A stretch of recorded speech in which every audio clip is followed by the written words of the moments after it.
Good to go? Yeah, that thing feels great. Yeah, I just still put it back on the manual, but I just adjusted it down just a couple notches. Yeah, it looks a lot better. Hello, hello, hello. Good afternoon, folks.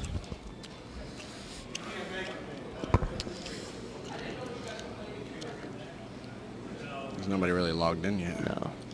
Find out. There's like 20, it says 27 guests there, 26 here. People start getting in there. Mm-hmm.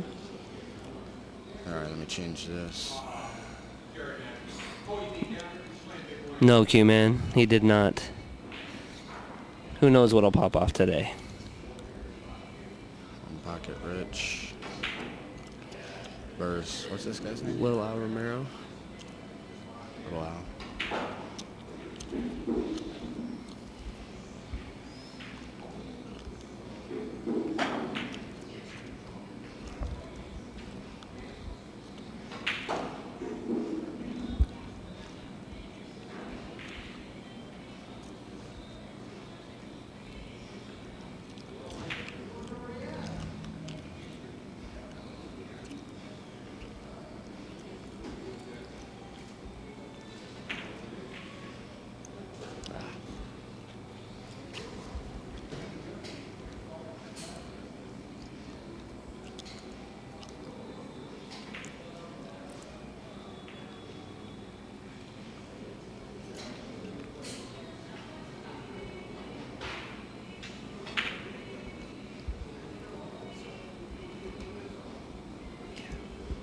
So much different than yesterday. Yeah, it's not as, yeah.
We're working on it. I'm just doing a little bit of stuff online. They just got started. We're still waking up, dogs. We just barely walked in the door. I had the bright idea of staying here till 2:30 and playing some billiards, and then had to drive an hour and 15 minutes home, so I'm still waking up.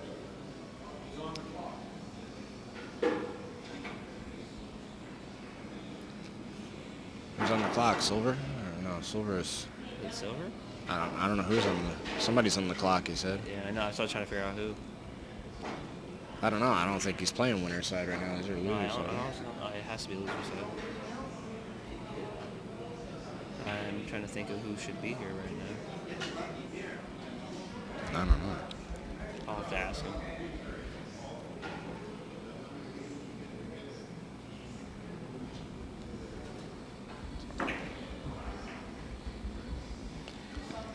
Sorry, guys. I'm just doing a few things online. I'll be right back with you in a few minutes. Oh, it's Wayne. Yeah, he just got here, so we're good to go.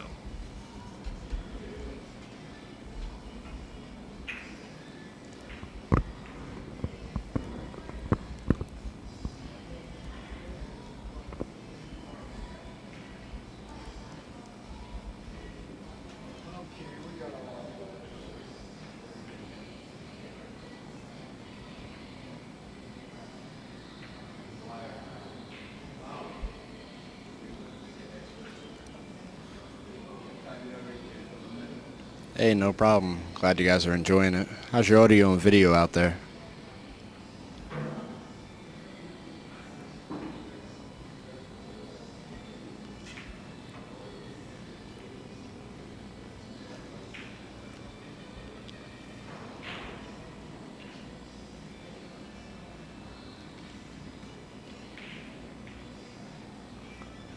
Good afternoon, Chris. How you doing, buddy? How's your guys' audio and video?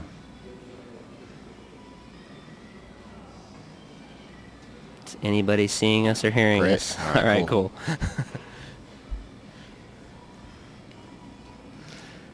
As you guys can see, we've got One Pocket Rich and Little Al Romero. This is going to be a pretty good match here. Little Al's like 70 plus, still plays this game jam up, and One Pocket Rich is probably the best local player around. So should be interesting.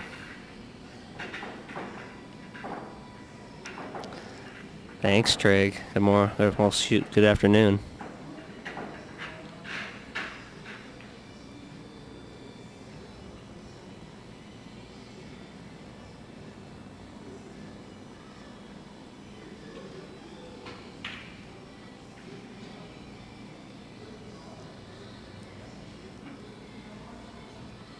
No.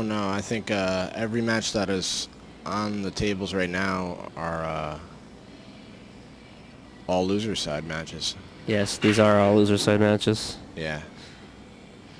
They brought the losers in early. If you're winning, you get you get an hour extra sleep or something like that. Probably at least 2 hours, because they're not going to start anything until after these matches are over.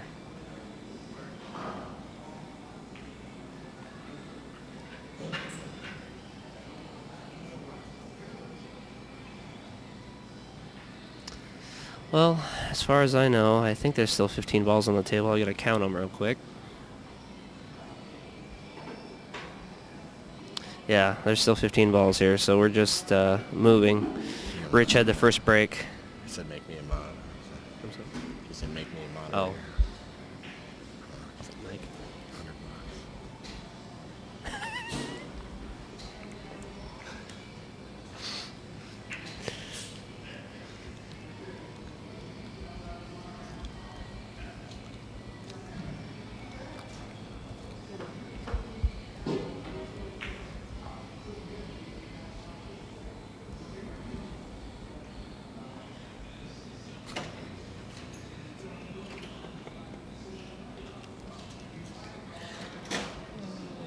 That's funny.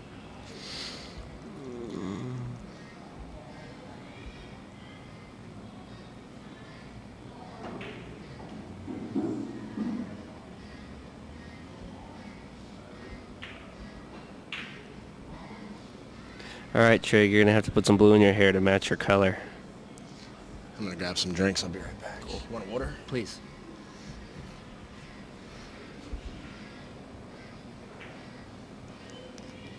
Well, looks like we got a moving game going on here.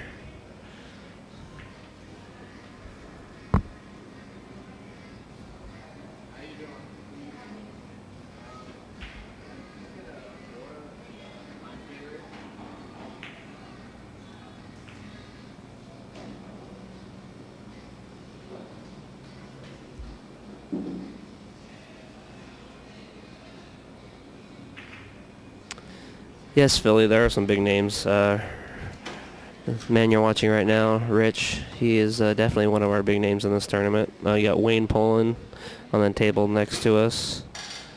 And you got Jose Perica down there on the end table. Thanks. Yeah. Mike said you owe him 20 for the Griffin fight. For the what?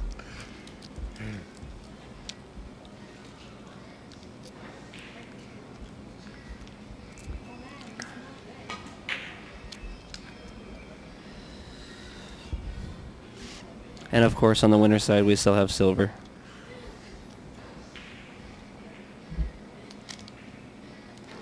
I'll go get a rundown of the names after this round, and when we get down to the final 8, I'll let everybody know what's going on.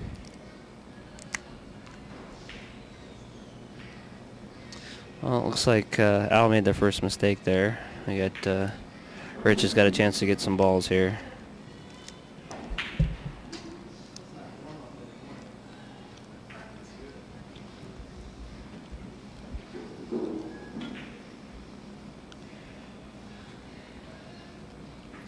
This is one pocket Rich Grenier against Little Al Romero.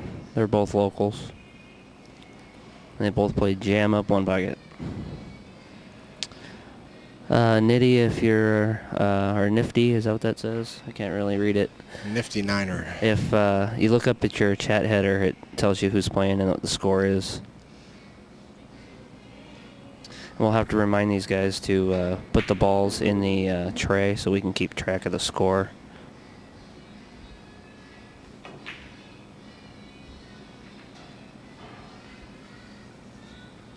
I have to have the fastest setup, like at anybody who streams here. 20 minutes. Takes me like 15, 20 minutes. I'm like, boom, all right, we're ready. Nice. We're ready to stream. That's great. Yeah.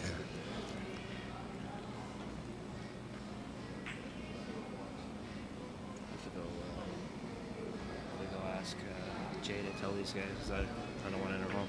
Rich won't care, but I don't want to be rude. Well, somebody, they either each got one or somebody's got two. Rich has all of them. Rich has got two then. We'll be all right. I'll ask Jay.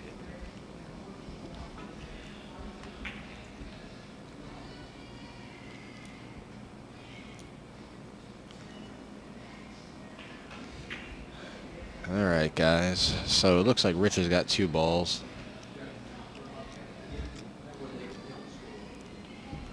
Thanks, Jay.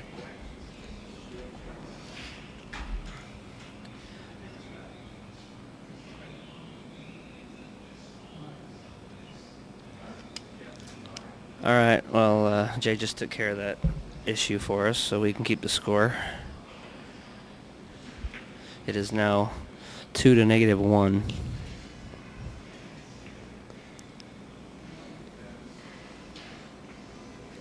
Oh, I'm sorry. Third table up, that's Jerry and Nick Spano, another local player.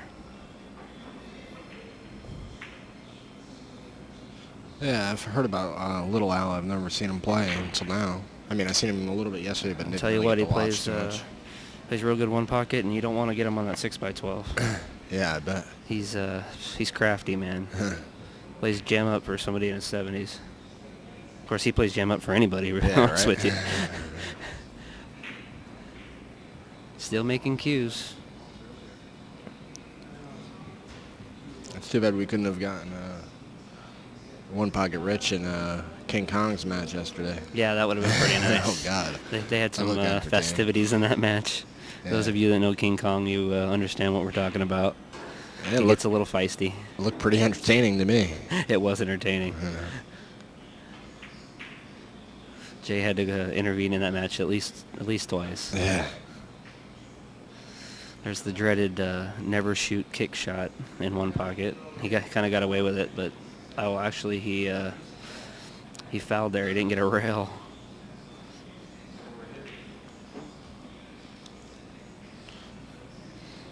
As you can tell, Rich is always joking around and. Hey, it looks like he's always having a good time. Yeah, he's having for a the good most time. part. I mean, he gets mad at himself and plays Yeah. serious, but I mean he's you won't see him get out of line. Yes. He's trying to tell us that he was planning on hanging that ball up, but we all know he's full of it. But I tell you what, it's actually better than making it, because he would have had Yeah. a tough shot. I'd let this guy. Well, you want to know how Al plays? How'd you like that shot? Yeah, Just right. fire right in a 4-inch pocket. Yeah, with the ball hanging in the jaws. Yeah, and you know you're gonna pay if you miss. Wow.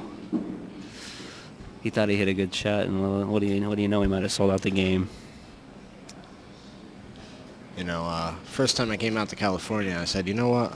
I really like California. I'm driving on the Pacific Coast Highway. I'm like, I gotta move out here. And at least there's good one pocket here too. So Sure. Yeah. another reason to come out. I mean, there's good one pocket in Arizona, but California is such a bigger state. You can go. Sure. There's a lot of different rooms that seem Sure like they you got can. one pocket players. Yeah. Hard Times. Sure. You got- Sacramento, Bellflower.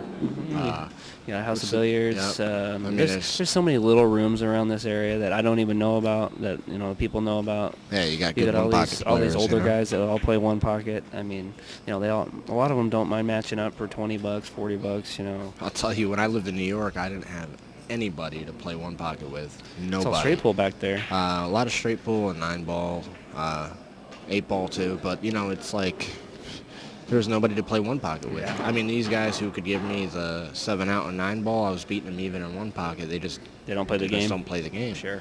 There might be like a handful of old timers that you might find in the whole area, and they don't play one pocket like it is on the West Coast. Yeah. Tell you what, I really enjoy Banks, but I never get to play it because nobody out here plays Banks. So, it's one of those things that it's a regional thing, Not in the area I was. The area that I was in the whole room, there was no one pocket players who really played the game. I played at Gallery Billiards, and that room had a couple one pocket players that played it pretty good. Well, dogs, I guess that has to make us feel pretty good then. It is kind of nice seeing the live scoring of the World 9-ball, though.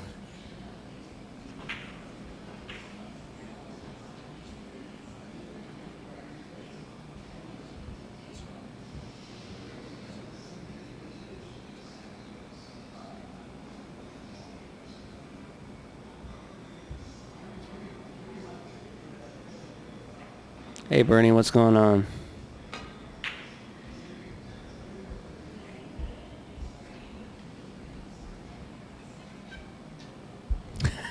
Yeah, dogs. But at least you get to see the scores. I mean, if you can't watch a match, at least you get to see the scores. Hey, Bernie. What's up, buddy? How you doing?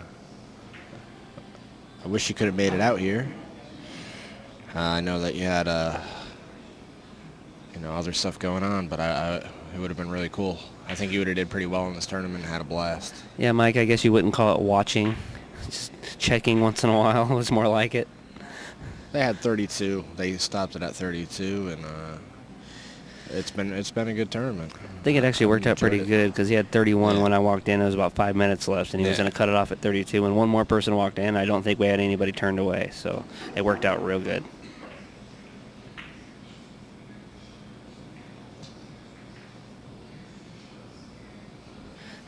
Yeah, dogs, let me know how that goes. Hey, how you doing, Dick? Hey, Dick, how you doing?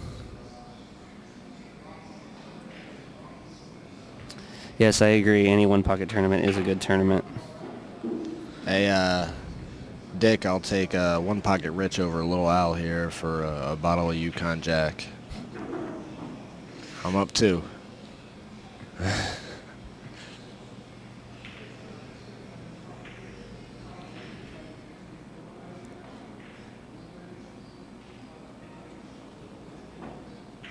They just started. I think Rich has got 1 ball.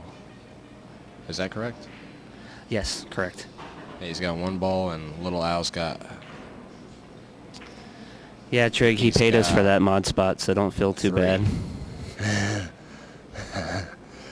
The score, first game, 3-1, Little Al over one pocket Rich.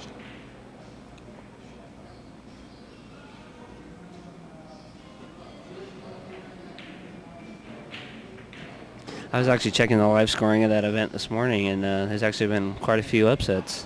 Huh. So it looks like a pretty good tournament they're having out there.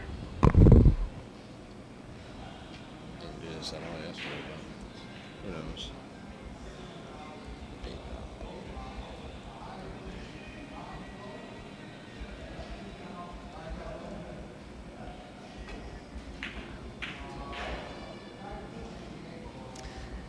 Tell you what, that match from Derby is actually a pretty darn good match with Busti and Ochoa. I remember watching that.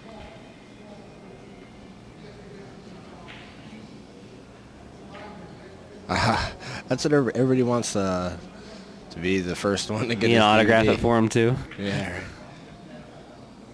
And nobody wants Scott's autograph. They just want mine. Of course. But yeah, I mean, I know the first 50 people who order it. I mean, when it gets up there, I'm gonna make an announcement when it's coming out a couple days in advance. The first 50 on that list are gonna get a free Power One Pocket T-shirt with it, and then That's after cool. that, we're gonna do it as an add-on. You know what I mean? Sure. For an extra $10, $15. not a lot of one pocket shirts out there.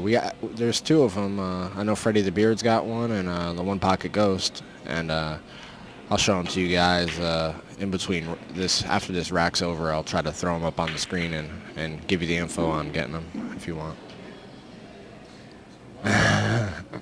It's such a selective, group of one pocket players. It's hard to come up with too many shirts that are going to sell, enough in quantity that it's going to make it worth producing them, so. But it is nice to have, a few shirts here and there.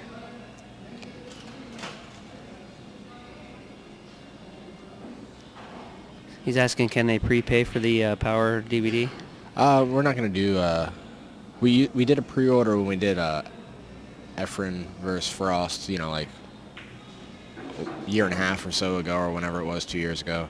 But we're not going to do that with this one. We're just going to wait until it's done and in the bag, because I hate to have people pre-order and then make them wait. We don't need the pre-order. We can get it out on our own and then just have people buy it when it's ready. I know people want to, so they can get that free shirt. It's just going to be the first 50 lucky people are going to get them. Mike, it sounds like you might have a little inside information there.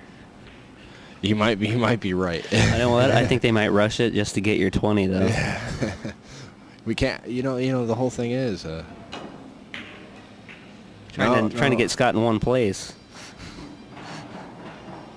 Got to nail him down and get him to redo a few things and get it out. Keep him out of Vegas. The thing that slowed us down is I went to Alabama with Scott, then I was in Vegas, and then I was in Vegas again. Scott's been in Vegas, and we need to. We need maybe an hour or two to reshoot a few things. I could release it the way it is, but I want to reshoot a couple things just to make it perfect. If you're gonna put it out, make it right. Yeah. So basically, I'm at Scott's mercy here, when he gets back from Vegas, and then I can finish those little things. But in the meanwhile, I'm going to give what I have to the editor and just tell him the little things that we need and get it going. Now, I got your number, John. I'll give you a ring probably on Tuesday during the afternoon sometime. That's when I'll be back in town. Well, I didn't. Nope. I'm not going for it, Dick. You owe me. I don't want someone else owing me. I like having you owe me. Hey, do you want to take my bet or what? I want One Pocket Rich over Little Al right here. Yeah, it looks like Rich gave that ball back. I didn't even notice that. So he's actually taking the worst of it, because Al's got more balls here, and it was Rich's break. So you better take the bet before it gets off the table.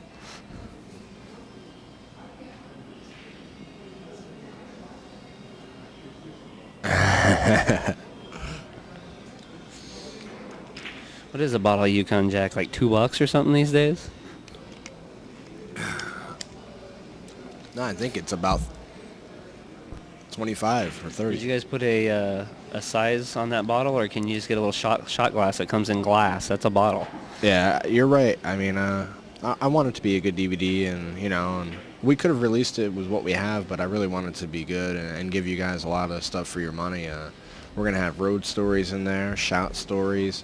Do you guys call up Ronnie Allen and get a few stories from him? Nah.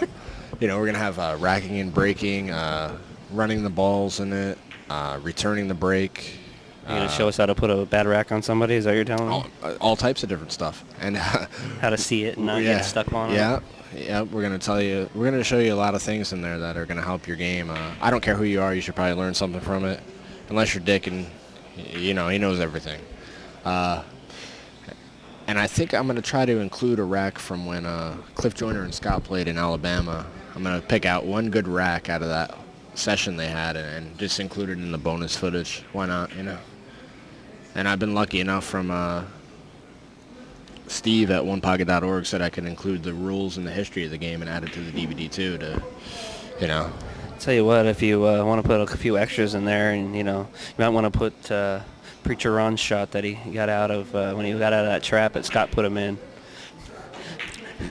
Mike, actually we're not going to be using, I did show the preview of some of the road stories, but I'm actually not going to be, we're probably going to redo that segment we were talking about redoing it. It had an audio blip in it, so we're gonna redo it over. And he's got some news stories anyway after being in Vegas.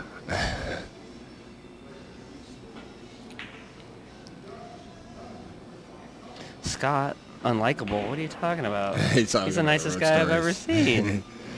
I think he never rubs anybody the wrong way. I think having it in the road stories is it adds color, you know. I don't want it to be like every other. You don't want to be one fake, pocket DVD. You know? You want it to be real. Yeah, it's, you know.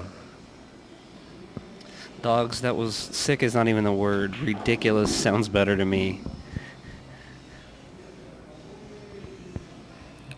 Yeah, I want to include like a rack with Cliff and Scott from Alabama. There was some good one pocket in that match that was played, and I'll find a good one one pocket by Scott. Yeah, Cliff dogged it. I've seen better out of Cliff. Yeah.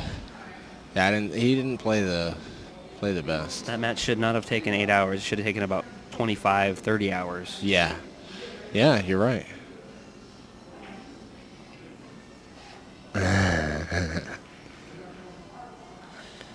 Yeah, Dick, well, you know.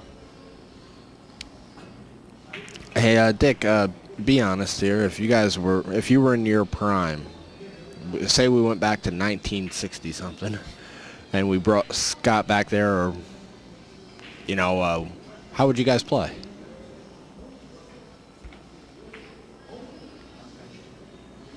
How would you guys play, Dick?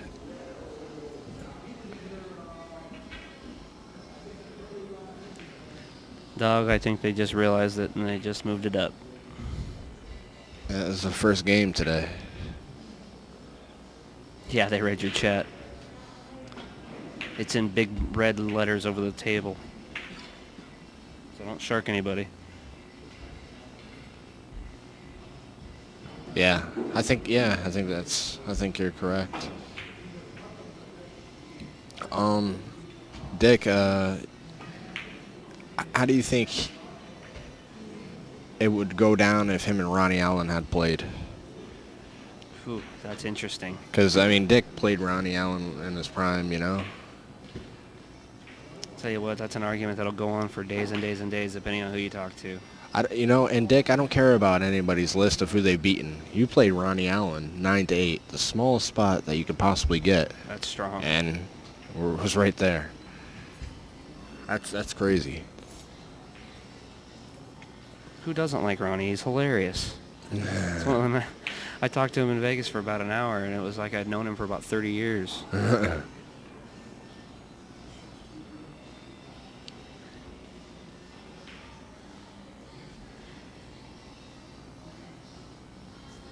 And the guy can still play a little, too.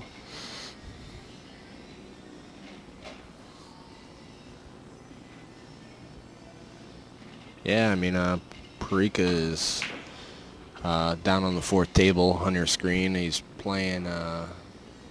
Who's the guy that he's playing? I honestly don't know who he's playing. playing. Yeah, I'm not sure who this guy. I just know he's the guy with the sandals. So, the sandal guy. You know, Bernie, Ronnie can spot anybody on the jibber jabber. I don't care who it is.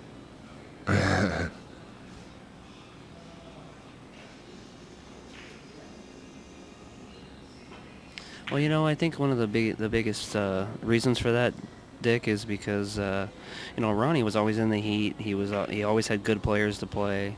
I mean, they had a lot of good players back then. You know, there's good players now, but nobody matches up anymore. You can't just walk into a pool room, you know, and play a guy your speed, you know, and get good action like that. So it's, you know, and you're not in action on a regular basis. Scott's got to beg for a game or give up the world. Yeah, Scott gives up some ridiculous spots. You know, how do you really improve giving up the world to people? You know, you need to play people of your own speed, and there's really nobody like that. I wonder what Ronnie Allen thinks about Scott and his game. You know, because knowing Ronnie, he likes it. Well, because you know, I mean, Scott is realistically the closest person to his, you know, like his style of play. Sure, yeah. You know Ronnie used to go for some crazy, you know, Yeah. off the rail shots and, you know, kick at this ball and do some crazy things here and there, and he's definitely got that style. With that, when you get pop-up ads, if you're using Firefox, you can get an add-on called Ad Blocker Plus. Search it on Google, Ad Blocker Plus, and as soon as you download that, it will stop those. You can block whatever pop-up ads on any site that you want. Any of those pop-up videos that pop up on the screen or whatever, you can just block them right out. It's Either pretty that, cool. or if you're not using Firefox, try a different browser. I've used Safari a few times and just click on the X, and they usually go away for quite a while. They'll come back, but just click on the X and they go away. You know, this Ustream has to get paid for by somebody, so I know. those ads have to be there, unfortunately. Yeah, it's true. Unless you guys want to pay a fee to be able to see this, and you know, or to stream or whatever you have to do. In order to do this for free, somebody's got to pay for it. So I mean, Ustream's actually, you know, is most streamers are using Ustream. A few people have tried some of the other ones, like there's Livestream.com, which used to be Mogulus or something like that, and Justin TV. I've seen a few different ones that they've used, but in my opinion, Ustream's probably the best. And they're giving up, you know, they got some free software that you can use too. That's really good. Ad Blocker Plus. I mean, who would ever thought you could, you know, use an iPhone or an Android or whatever and sit there and watch pool from wherever you are, you know, or watch anything for that matter. You know, Ustream, you can get it. You can get it on an iPhone. You can get it on a, you know, any phone with that kind of capability. I mean, who would ever thought we'd be in that spot? It's actually pretty cool. sweet. I mean, a lot, you know, and being able to, like, a lot of people commented to me about being able to watch Scott and Preacher Ron when I did their live stream. They played for 30 hours straight, and I streamed the whole thing, and I sat through the whole thing. I watched almost all of it. I couldn't go all the way. And I'll tell you, there was some incredible shots, even that one I captured of Ron, not just of Scott, some of the outs, but, you know, this is stuff that you would hear about, like, you know, years down the road. Oh, you know, Ron was in the hole, and he kicks this ball out, and then he three-rails this other ball. It was the most unbelievable out. Now you can actually see it. You know? Exactly. You're not just hearing stories. Yeah, you're not you hearing stories. You can watch video. You can see these players. I mean, I would love to have video of Ronnie Allen in his prime and Jersey Red and, you know, a lot of the older players that you hear all these stories about that you don't get to see on video.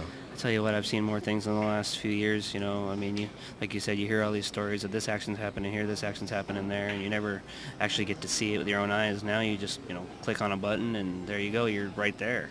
I mean, you know, how much better can that really be? Yeah. Action, how old are you? You never thought you'd have cell phones?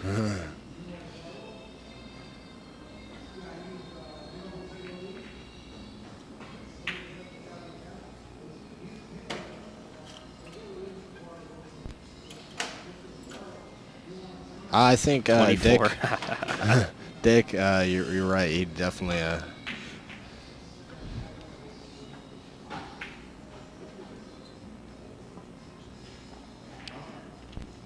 No, Silver and Parika didn't play. No, they never played. They didn't even talk about it.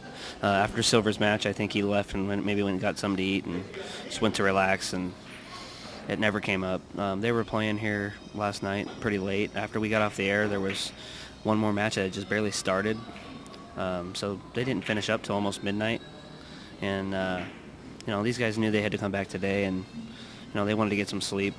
So you never know. I mean, it's going to go pretty late tonight, but something might pop off. You never know. Now, Chris, do you know if Silver came in town primarily just for this? Actually, I talked to him yesterday, and he said he's like on a little tour, you know, a 3-week, kind of like a vacation. Oh, cool. He came and he went to one tournament before this. I'm not sure exactly where it was, but he came down here, and then after this, I guess he's going up to Johnny's tournament up in Georgia. So, sweet. Yeah, he's kind of making his rounds, and we're glad to have him. It's pretty sweet to have guys from out of town. Actually, the barber's standing right next to us talking to Jay, waiting for his match this afternoon, I believe. I believe he's still in it. I think he's still in it. Yeah, I'm not quite sure. I know he was playing when I had left last night. So, I don't know whether he was on the losers or the winners. Is that censored supposed to be Fat Boy? Is that what you're talking about, Q Smith? I wonder if, let me see if I can turn the sensor off.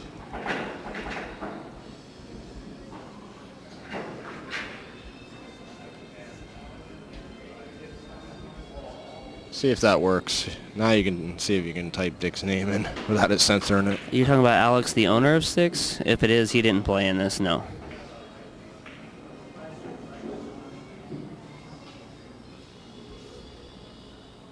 No, he didn't play.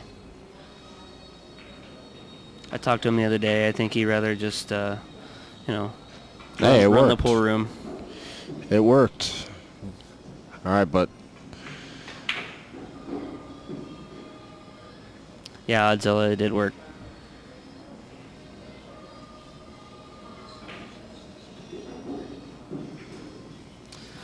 Well, let's see. What's the ball count here? 4, 5, 6, 7, 8, 9, 10. So Rich has 1 and Al has 4. yeah, 4-1.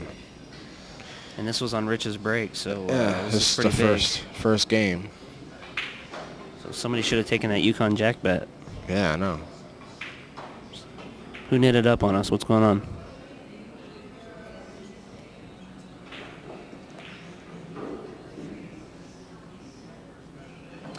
Actually, he did not quit pool for poker. He quit pool to raise fighting roosters. Yeah. I'm in poultry business. Yeah, he's in the poultry business, all right. I think Alex is in the business of making money no matter how he can do it. I don't think he cares. It took Dick 5 minutes to type that. That's funny. Somebody asked him a question like 5 minutes ago. Finally responded. Better late than never. Come on.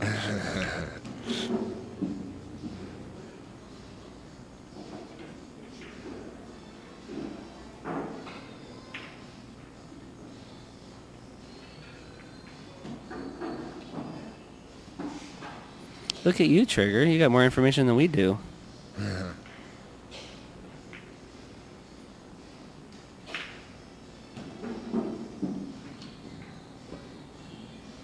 I didn't even know Moto's last name. That's funny. I've known the guy for like 10 years.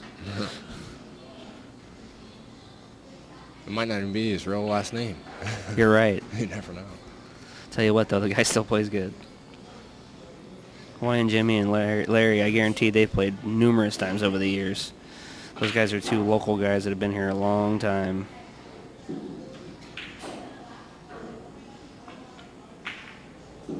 There's only one owner of Sticks, so I don't know who you'd be talking about. Frank the Barber, Parika, Little Al.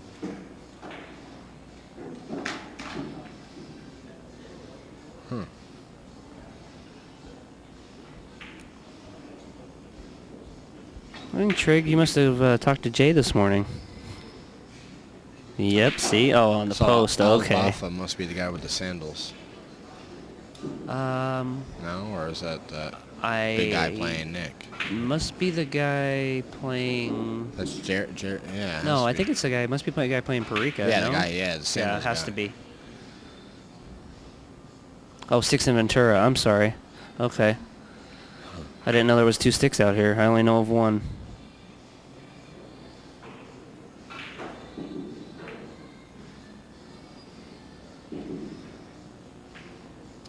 Wow, Moto's 9-0 also? I knew Silver was 9-0, but I didn't know about Moto. It's funny because I played Moto a few times, and he calls it working out. He comes in, he wants to play 10 a game. He might give me 1 ball. I probably need 4 or 5 balls. Yeah. But we'll play 10 a game. He'll give me 1 ball. I'll get smashed.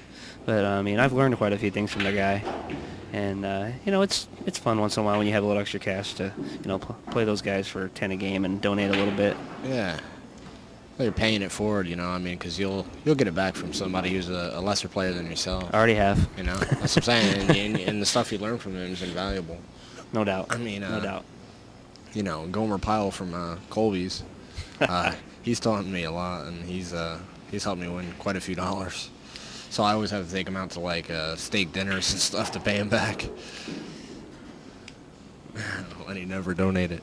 They don't call him Not the really. lock for nothing.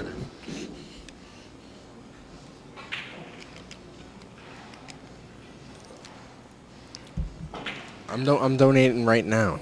Yeah, he's donating his time, I'm okay? donating my time and giving you guys. You guys are all learning, watching this one pocket. Yes, Yeah, it is still the first game of this set. Yeah, we're about 40 minutes into the tournament. This is going to be a pretty long match. Well, neither one of these guys play fast, and they both move so damn good that nobody's really going to give up a whole lot. So No. As they're say fresh. that, he leaves a free shot on the 9.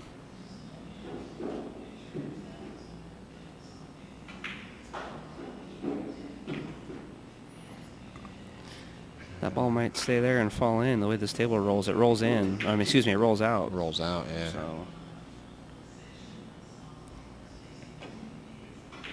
And it's just slightly. The table plays really good. It's just a very slight. If you slow roll it towards that pocket, Looks like it'll that go put to Rich the on right 3. little.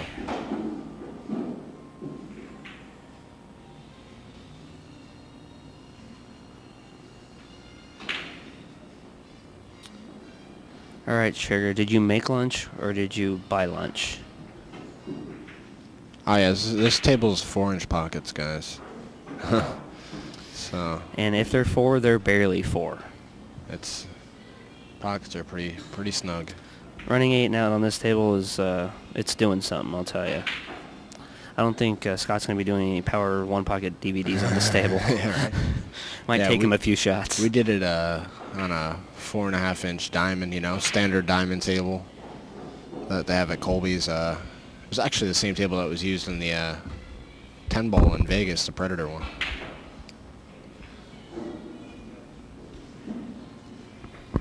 Yeah, don't you have like a table with like 4-inch pockets, Bernie?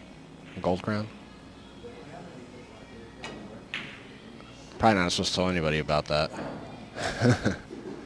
Close, huh? Dang, Trigger, making me hungry now. What's up, buddy? Gentlemen, how you guys doing? Still in it, huh? Good afternoon, Frank. Check out my book. Oh, yeah. What, is it Winning One Pocket? Yeah.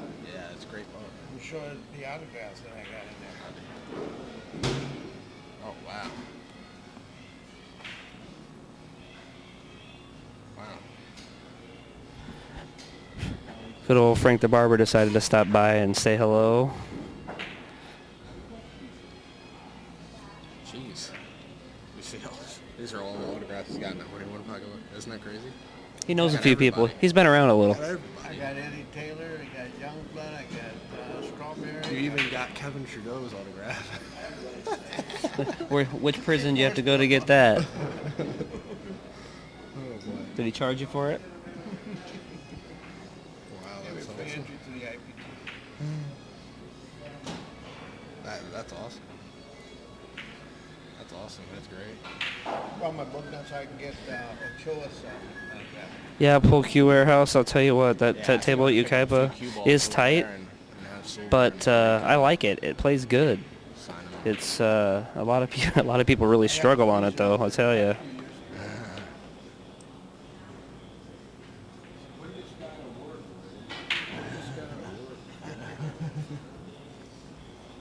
He's good. He's good when he's in the booth. Thinks he knows something about Yeah. He learned it all from you, Jay. Don't lie. Come on. Yeah, I go to onepocket.org and read the weed threads there, the cute table threads. Are those guys just joking with each other? I have no idea. I see some of that stuff and I can't believe some of the shots that they... Are you talking about Rich and now? I'm talking about the Q tables. Oh, yeah. Some of it. Some of the shots people come up with are kind of crazy. Like, it's simple. It's like, all right, just roll your ball over here. These guys are, I'm going to run the ball 5 rounds around the table. Oh yeah, because the shot moves and strategy, and this book here, they show some shots I would never play. Yeah. I would never play. And it's just like Yeah, Mike. They're playing the losers round matches right now, and after this, they're going to start the winner side matches. We gave the winners a little extra sleep, and we need to get the brackets on the left side of the board moving along. So about 2 o'clock or so, we'll have some winner side matches. I'm sure we'll try to get silver again, and whatever marquee match we can find. It's getting a little easier to get the matches we need because we're getting only a few tables left. I lost my last match yesterday. Lane Pullman. Oh, man. I outmoved him, but then when I got the shot, I couldn't. He beat him to the shot, but he didn't hit the ball. I couldn't. I know the feeling. I think that part of it is age. I just don't have the firepower.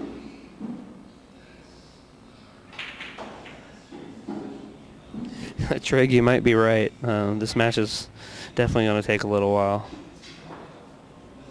but I'm sure we might hold out and see what we can find.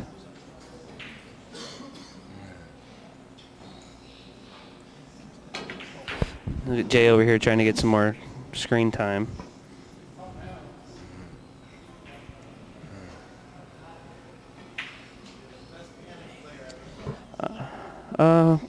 Philly Tony, yeah, I would say that. The good thing about these tables is they're not shimmed. They're cut rails, so they play true. You don't have to worry about the shims being, cut wrong or any of that. It's just simply rails cut to 4-inch pockets. So they play tight, but they play fair. If you hit a ball good, it's gonna go. Yeah, see, that might be the difference why I think that table at Colby's plays tougher, because it's shimmed. It's not, the rails aren't done. And I like the rails being done better than the shims, I like the way this table is with the rails. Yeah. Bernie, shims are not good for any kind of pool. I'm sorry, I hate them. Anything generic on the rails that's not rubber, that wasn't there, meant to be there, I think is bad. I think all tables should be rails cut, but people don't want to go out and pay extra money to tighten up their tables and buy new rails, so they put the shims in. Yeah. Well, I guess it's better to have a tight box than a loose one anyway. Yeah, but the problem is we had a discussion about the problem with the old housings and stuff like that. And what happens is the rubber's so soft. Well, if you don't buy hard shims, when the ball hits the shims are so soft, the ball goes into the rail and rattles. Yeah. So you have to put real hard shims in those pockets so the ball actually goes into the hole. Yeah. And the problem with having those shims is if you have to cut them just right, and if they're not cut right, that ball hits the edge of it, it's liable to pop out. And it changes the whole game. You got to hit a ball different, and it's just, I like to be able to play and not think about how I'm going to shoot a shot. I'm going to shoot the shot how I'm supposed to hit it, and it's going to go in the hole. I don't have to worry about hit and draw and the ball rattling or force following a ball or whatever.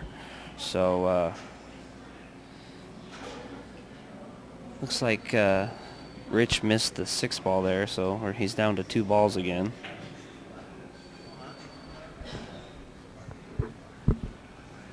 So it looks like the score is 4-2, Little Owl. Yeah, 4-2.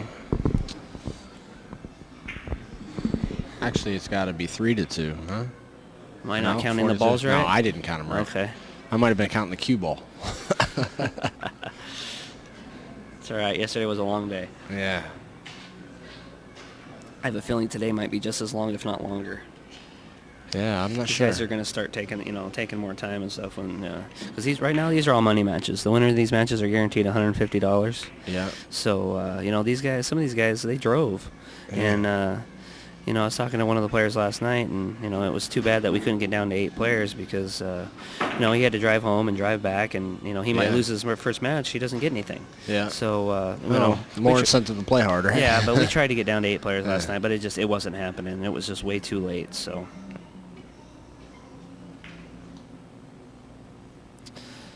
Pool Warehouse, Earl Strickland will never retire. He will die at the table. Yeah. Earl Strickland. And it won't be a diamond. It'll be one of those new heated Brunswicks they're coming out with. Yeah. 2,000-pound heated Brunswicks. I think he said a table should weigh minimum of 4,000 pounds. Is that what it was, 4,000? Yeah. And it should be heated. And with his stroke, what do you need a heated table for? You're going to go around the table like 8 times? Well, if a table's heated, I guess it would play more consistent.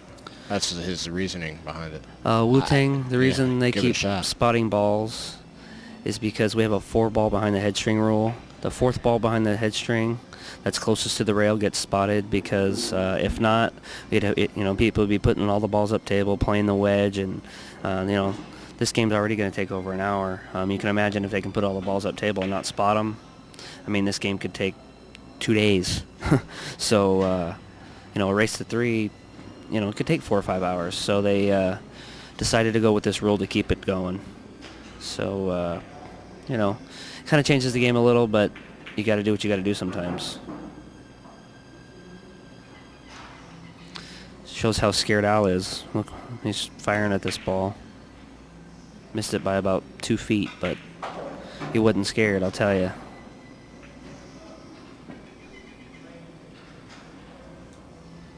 That's probably going to cost him, though. Well, there you go again, and kind of hit that ball a little hard. Now, this combination, I hate when they're at these angles because if he's going to shoot it, the 6 ball's going over to Ellsworth. I completely agree. I don't even know if he'll shoot it. Yeah. Looks like he might just cross the 3 ball here. Rich just told him that he's lucky he's playing him because he keeps dogging his outs. He said he practiced great, but, you know, in the heat he can't make a ball, but that's a bunch of baloney, I'll tell you that right now.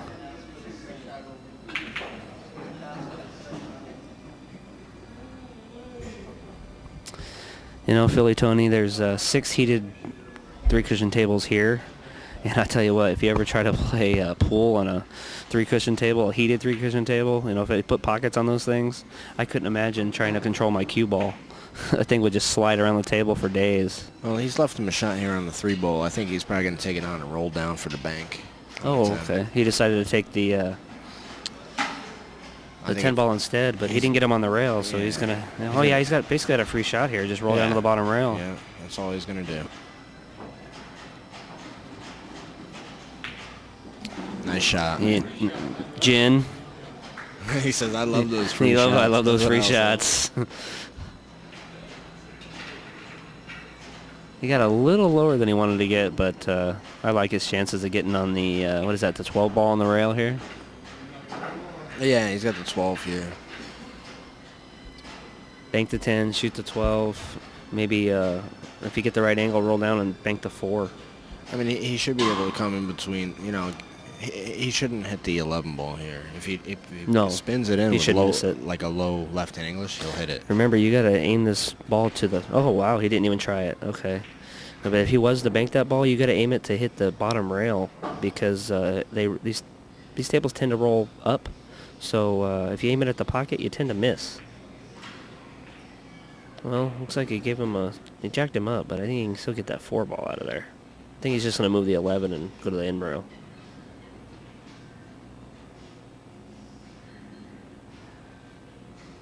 Decisions, you know. You know, Q Smith, you're right. You know, I played some 3-cushion last night, and those big, heavy balls do change things. But I can imagine playing with smaller balls on that table. It was just, you know, it'd spin around the table for days. Well, yeah, I think it'd be interesting to see. I mean, how a heated, you know, pocket billiards table would play. I actually think it would even the playing field a little because you got the guys that, you know, don't have that great of a stroke. Yeah. Well, you wouldn't really need a stroke. You just, you know, put the ball where it needs to go and it goes around the table. Well, that's why cue ball control would be real tough. People will go to Colby's and they'll play on some of the tables and they're not fast. They're pretty slow.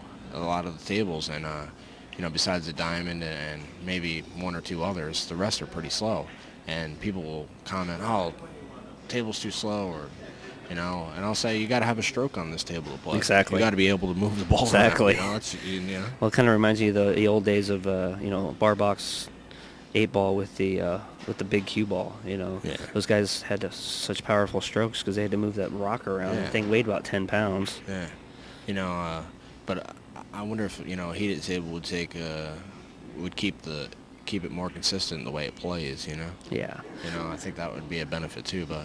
Who knows? Maybe somebody will do something down the road. Sure. We'll get to see it, you know? Yeah, I mean, I prefer fast cloth, but I don't like lightning fast cloth. You know, like brand new 860, you know, it seems to skid a little. Mm-hmm. But after about a month, I think it plays perfect. I really like the way it plays after you get a little bit of dirt on it. Yeah. You know, it kind of slows down a little bit. Oh, wow. Look at this. Oh, Rich is begging to hit the tit, and it hit the tit, but he ended up locked behind the 6 ball. He's got to be careful what you ask for.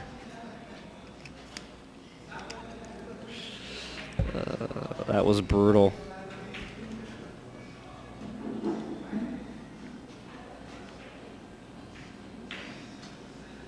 So all you out there that like to beg for the balls to do certain things, be careful what you ask for, because that may be what you get.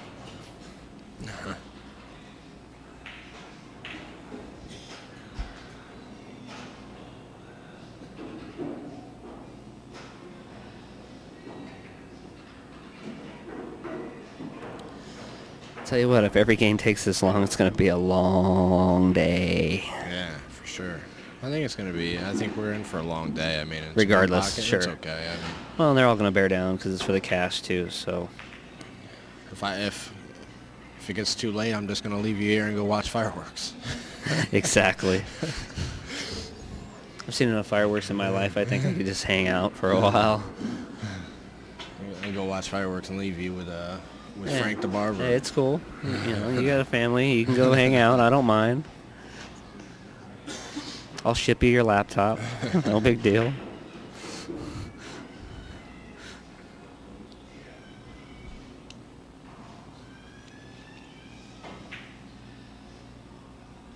Yeah, it's funny. I was telling you, I get in here like about the same time you did.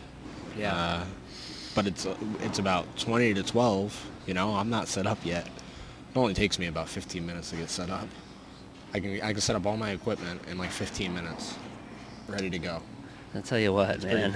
It's pretty sweet.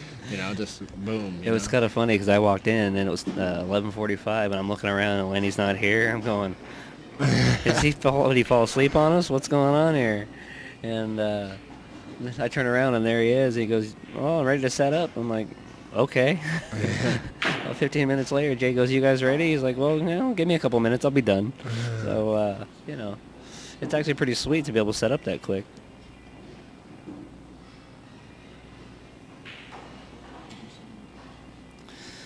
Victor, you're watching One Pocket from Bellflower, California. Yeah, just look at Thanks, the Mike. header, and the chat header above has all the information you need.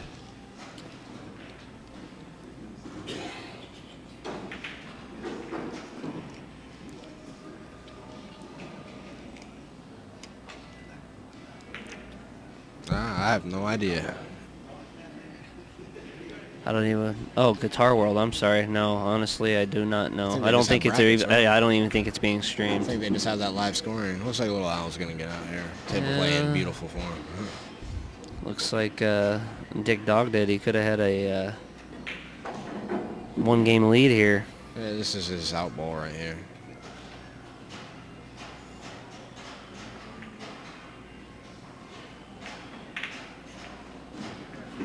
That's it.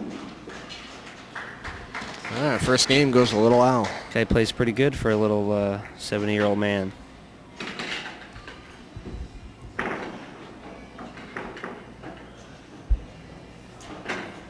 Shit about me back here?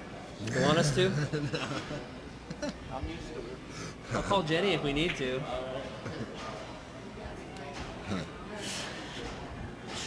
As you can tell how lighthearted Rich is, he's over here wondering if we're talking about him. I told him we'll just call his girlfriend if we really want somebody to talk about him. All right, guys, well, they're taking a little breather.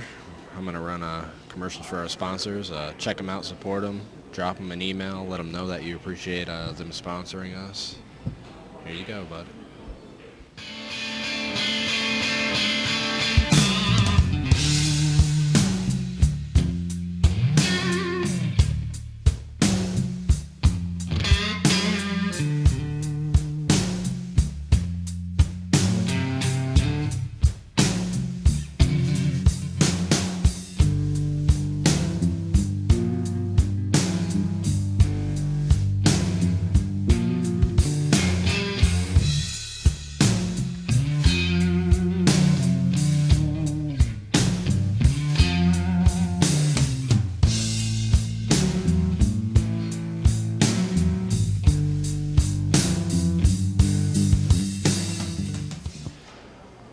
Hey guys, I also wanted you guys to check out some pretty cool shirts. I'm going to give you guys the link to that.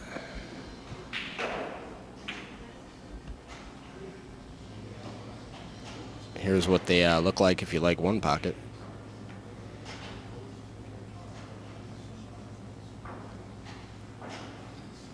If I ever can wear it, anybody can wear it. Oh yeah, for sure. You make them an extra long with long, and a little bit baggy for guys like Scott. Yeah, right. Well, there's the link, guys, in the chat. Click on it, and if you want to get one of those shirts, you're more than welcome to. And here's another one that's from Freddie the Beard's website. If anybody would be so kind to post up the link, I don't have it handy. You can check it out. He's got one pocket ones, bank pool 9-ball. It's his forever line of pocket billiard T-shirts, and I think I think they even have billiards forever. So you can check those out too.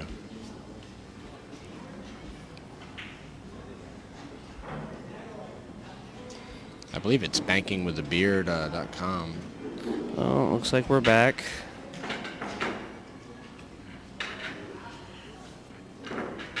Yep, we're back with rack 2. Little Owl's up 1-0 over One Pocket Rich.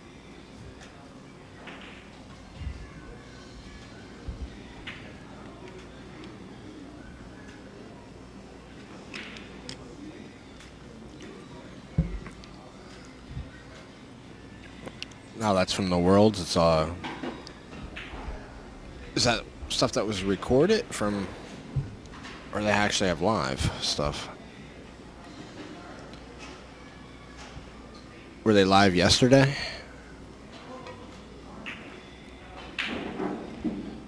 Oh, well, he scratched on the break there. Whoops.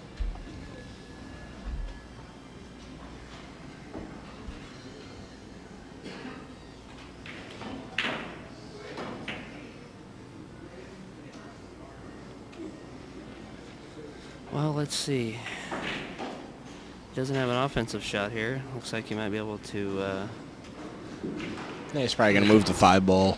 move the 5 or come off the 7 and go behind the 5. I like that shot, going off the 7-ball. And that's what he chose to do. And he locked him. Very nice shot. Yeah, he's just going to come off this and come down by the bottom right-hand corner. That's where he's looking to go. Who isn't an Efren fan, old? But the next shot, Rich is probably going to bank the 1-ball out of there. See, that's going to be probably the next shot. Oh, definitely. Yeah, he's not going to leave that one there, that's for sure. And he might make something happen here. Sometimes you bank that 1-ball into the balls. Definitely. The ball goes in your hole, or you get it in front of your hole. It's nothing wrong with that. Sometimes I've actually had it hit and then sell like out that? a ball. Look at, there we go. There you go. You called Just it. like that. Nice shot. I don't know if he got rewarded. I can't tell if the 3 goes, the 6 goes past the 4. But either way, he's already out of the break. Yeah, he's up 1 to -1 in the second rack.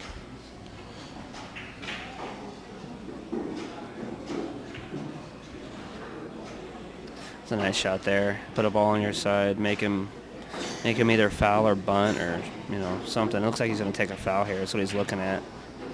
Well, he really doesn't have many choices here. It's probably what he's going to have to do. Tell you what, on this table, I got no problem with taking a foul or trying to come off the 11 and send the cue ball up to this right-hand corner pocket. I mean, leave the guy straight in. They're 4-inch pockets. If he runs out on you, what are you going to do? Yeah. I mean, right. what do you have from here? I mean, you take a foul, he's just going to put you right back. He's either going to put you right back or kick you behind the 7, and then what do you do?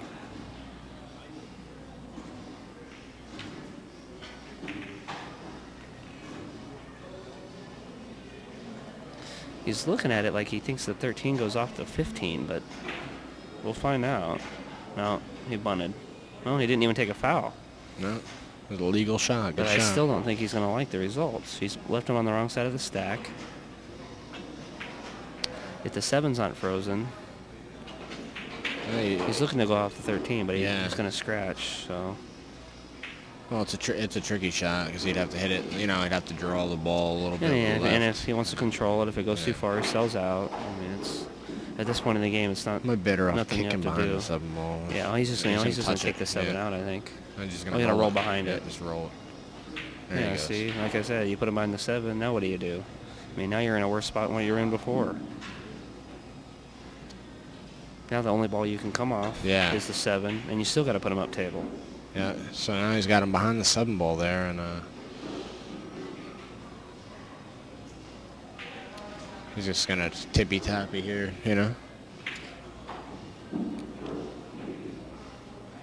Is that a good hit? I think he hit it. He might have spun got it. Yeah, he feathered it in and then came out and hit yeah. it, you know? Rich didn't even question it, so it must have been a good hit. But he's still on the wrong side of the balls. And you're playing a good player like Rich. Yeah. You know, he's not going to make a mistake. He's going to, he's going to do But something to keep you in a trap. He didn't really have a lot of options. The only thing that he could have really done was went up and down the table and then maybe went behind the 9 ball somehow. Yeah, for sure. He's just trying to survive. But, you know, playing a good guy like this, I mean, I just don't think he's going to get the best of being on the wrong side of the balls like this. Oh, no, he's just trying to wait for an opening. Give him a little bit of air, but, I mean, what are you going to do? You know? He might be able to. It's tricky. I don't know if... I can't see how much the 7 he can hit, so... Yeah, he might be able to... If he can cross the 7 and roll up underneath the 9 somehow, then that's the shot, but I can't see what he can do here.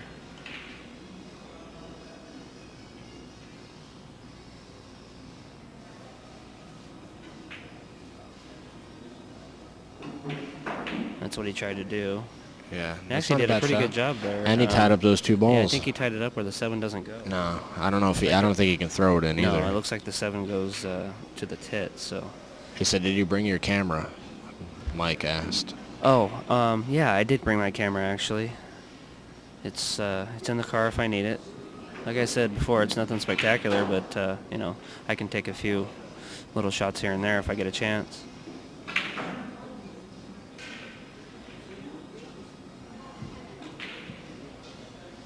That was a pretty good shot there. All he left him was a little thin off the balls and try to stick him on the 5, I think. Tell you what, those shots are a lot harder than people give them credit. Give them credit for. You just roll off a ball, stick behind the ball. It's really easy to spin it too much and come around the ball and sell out. And oh yeah, for sure. Horizontal silver portrait. Okay. Did you want it just against the wall or in front of a table, or does it really matter? I'll talk to Silver later. I'm sure he'll be willing to take a picture. There was a guy in here taking photos yesterday. Yeah, I'm not sure what he was here for. He had a shirt on, but I didn't see exactly what it said. He had a one-pocket shirt on. One of those That's one-pocket what it shirts was. that I put on the screen. Exactly. He had one of them on. That's right. That's what it was. Yeah.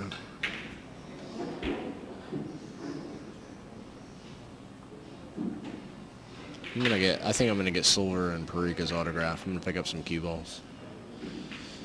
Had them in my collection. I got a pretty good little autograph collection. Not quite as good as Frank the Barber's, but wow, that thing was amazing. He's got probably 150. Yeah, autographs in there. He's got everybody. He's even got Kevin Trudeau's autograph. He's got guys that are dead. I mean, so he's got everybody's autograph. It's kind of hard to beat. Yeah, it's pretty good.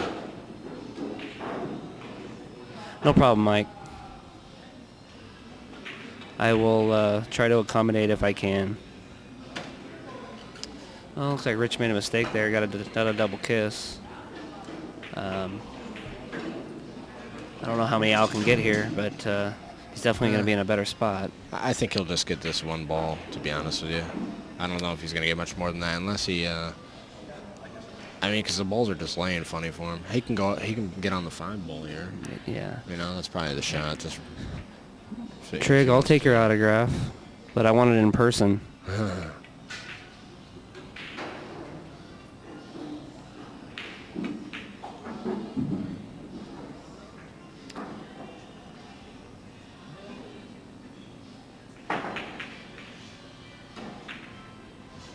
I'll take it.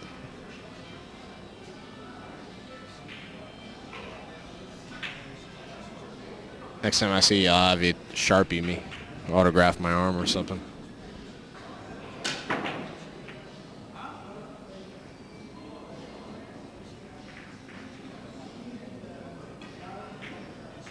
A nice shot. Hit that real good. I tell you what, he just reversed the whole game.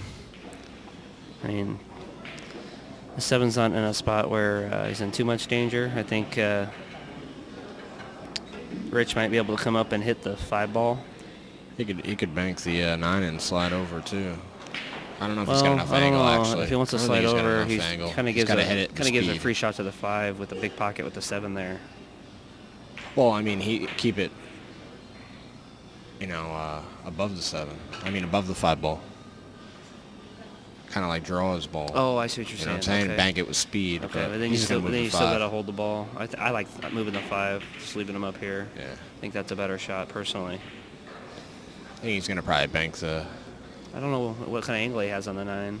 Yeah, he might be able to I don't know bank where the his cue 9. ball's going Might be here. able to bank the 9 in the stack and put his cue ball down here and That would get be covered with the 5 that'd be a real ball. good shot.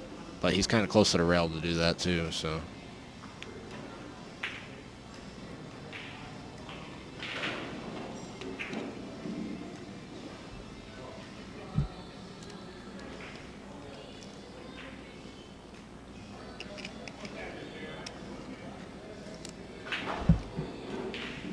Hey Trigger, what's the next event you're going to be at, like in the Vegas, here on the West Coast, Southwest area? Hey Eric, what's going on, bud?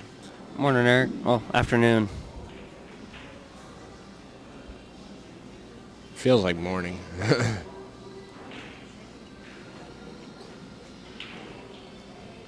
It's morning for a pool player.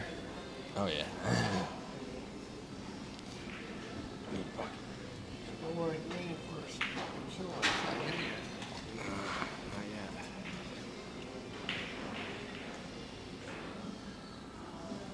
Talking with a couple of guys yesterday about the idea that you had about getting the team deal. I think it's pretty cool. It's interesting. I mean, He decided to bank the 5 into the stack and play the cue ball around. And he had a pretty good shot. Hooked him on the 7. I think he might just be able to kick the 7. Actually, he might be able to bank the 9 here. But I guess looks like he's just going to use the 11 and take the, he just kicked the 7. Cue ball into the stack. Nice shot. whatever room's willing to put up the money. And then you have some sponsors putting money, and whatever team wins, each player gets a percentage of that money. SJE. Not sure who that is, Eric. The only hard part is if you have, say, Colby's and hard times each play 1,000, 1,500, 2,000 apiece or whatever. Oh, she. Oh, Trigger. Any excuse for her to come to Vegas, I'm sure she'll take it. You'd have to do it where maybe you have it on a Saturday here, and then the next weekend you have the other one on a Saturday. You almost had to do it that way anyway, because you figure endurance somewhat like the form that they have. The other, you got a 5-man deal, you got 2 partners, you got singles. Yeah, it would You take 2 can't days. do that on, It would you take can't 2 even do days. it on 1 week. Yeah. You can't, You know. it'd have to be like 2 weekends. So Yeah. you're gonna be there, and here. Yeah, it'd make it like it'd be an event, you know. Like they would come in to hard times, and you just say they came in the hard times afterwards. Oh yeah, go ahead. Just say they came in the hard times afterwards, and they were up, say they were down by a score of 4-2, and you announce it to everybody, hard times is leading 4-2, and you have it by it's. Well, looks like Rich just rearranged the furniture a little there. Yeah. Kind of open this table right up. And you have it where maybe the first team to get to. I was looking at banking the 4 and bumping the 14 here, but I don't know what kind of angle he has. Can you imagine playing Well, actually, I think he's going to move the 4 and put him behind the 7. Yep, he tried to. Hit it a little hard. It's something because you have one shot here in a situation. 5 different guys are gonna have 5 different things they're gonna do with that shot. And you have a captain for each team. That'd be fun. A lot of fun. Yeah. And we're close enough where a team could carpool together. If they wanted to. Sure. Yeah, Eric, he can still play, no doubt about it. If you think about it more, and if I can help or whatever I can in this area, 20 years ago, he was in his 50s. Now he's in his 70s. Corey Harper, the house pro. And I talked to Jay also about it. And Jay said, I'd like to see something like that happen. And I was like, well, see what we can do. Yeah, Eric, he's playing real good. It's nice to see. Cup. Yeah. Back and forth. Yeah. Yeah, you can get some sort of cup where, you could say whatever you say hard time 2011, Kobe's 2012, when they win or whatever. I mean, it'd be a little bit of fun, It's going to come just five players, but I'm sure they have alternates.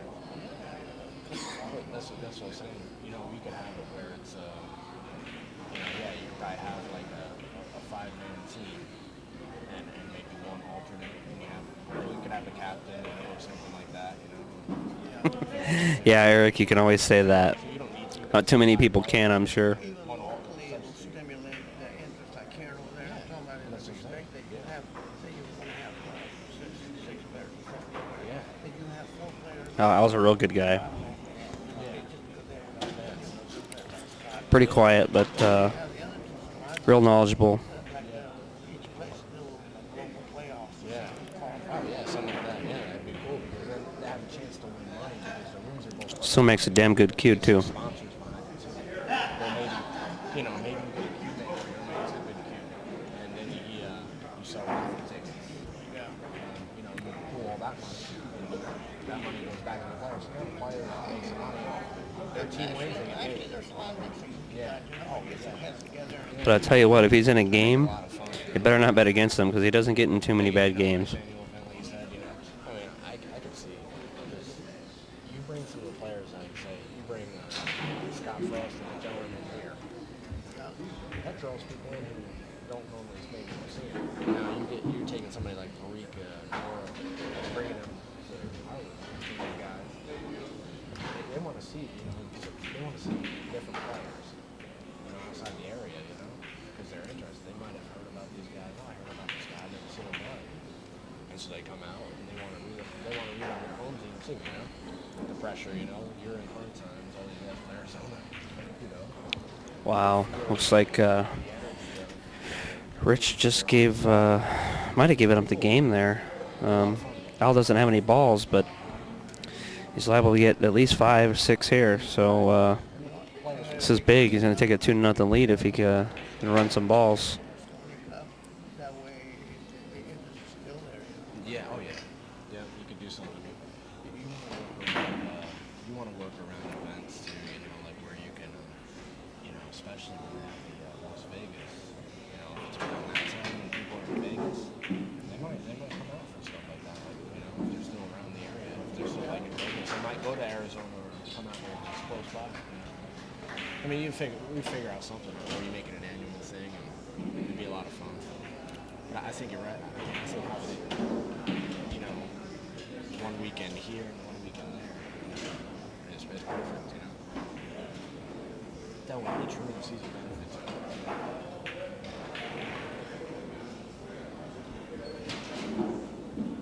I'm pretty jazzed about the idea. I think it's cool. Yeah, it's a lot of fun. It's something different, for one pocket.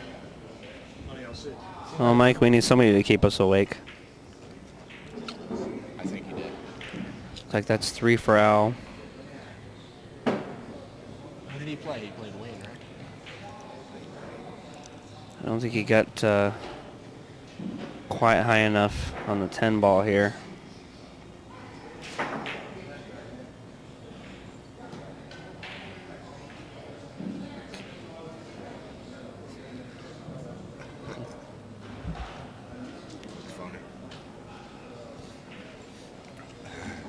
Looks like Al put himself in a little bit of a spot here. I don't know exactly what he's going to do.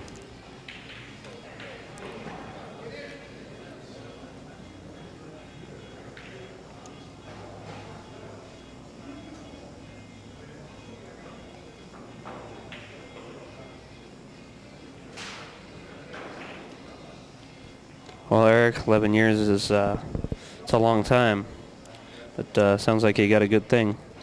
You want to jump in here for a little bit? You're more than welcome to. I'll pull up another chair for you. Put that someplace, maybe? No, just put it right on. Okay. I just want to keep an eye on it. Yeah, I don't blame you.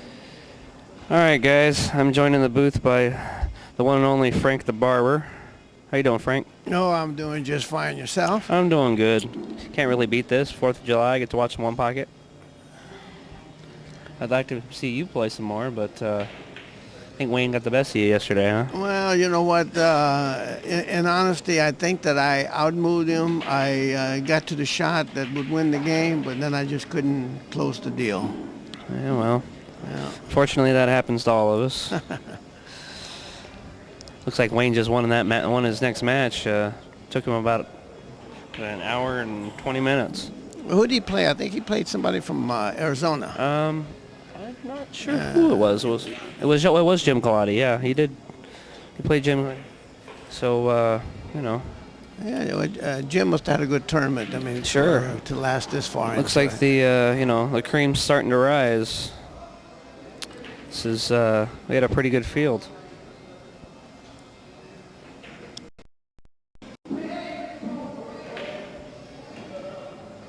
I was just watching the match here with One Pocket Rich and Al Romero. Al Romero, I tell you, he must be maybe 73 or so. Oh yeah, he's in his 70s for But sure. his game is still together. He's got Tell a you lot of what, patience. the ball he fired in from down on the end rail, center pocket, in these 4-inch pockets. I mean, his eyes work pretty darn good. I was talking to Rich about that. He says, I'm not leaving him that shot anymore. And the brutal thing is Rich had a ball hanging in his hole, and Al just didn't even second guess it. He got down and fired it in. Yeah. Hey, what? Al's been moving real good these last 2 games. Rich has had him in some pretty good spots, and Al turns the whole game around. Okay. Yeah, hello, Trigger and Eric. Hope you guys are having a good holiday, barbecuing and all today. Oh, that sounds good. I think somebody should have brought a barbecue and put it out in the parking lot. Yeah, that would have been nice. So I guess all the fireworks we're going to see today are the ones here on this table.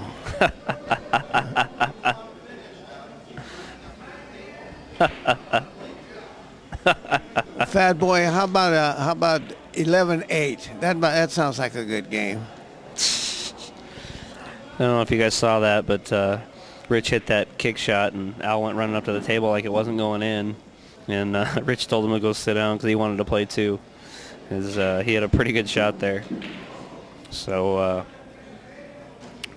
looks like we might be in for a real long match here, because Rich is in a pretty good spot to go up, or to tie it up 1-1. Rich has some amazing, what's the word here, where they're like natural thinking, natural skills for one pocket. Well, I mean, that's pretty much all what he concentrates on. That's all he really plays is one pocket. So, he's really created, a lot of things over the years. I think a lot of it, he's just, some people are just one pocket players. They True. just have the natural quick instinct as to what to do on the shot. They don't have to stay there and look at it for a couple of minutes. Instinctively, Sure. They know what to do. And a lot of times, even though they take time, it's that they just want to reaffirm that what their decision is the right decision, because they want to look at other options before they do what they initially thought they were going to do anyway. Sure. Yeah, well, I mean, it's very rare he takes any time at all, and it's kind of hard to, say it's a bad shot when he shoots it, because it's very rare that he's going to shoot the wrong shot.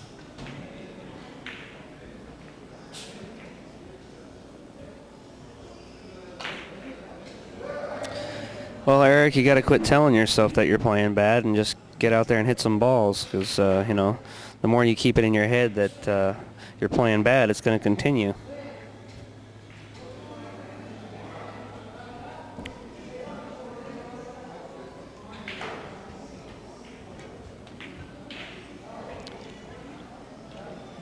Well, I'll try to make that 4 ball, but he played a real nice cue ball, just left it on the in rail. Rich is doing his best imitation of Morrow over here and jumping up on every shot. Well, I think Lil Al's in a little bit of a trouble here. Yeah, 10 ball sitting in that a was a good real spot. nice shot there. Well, and,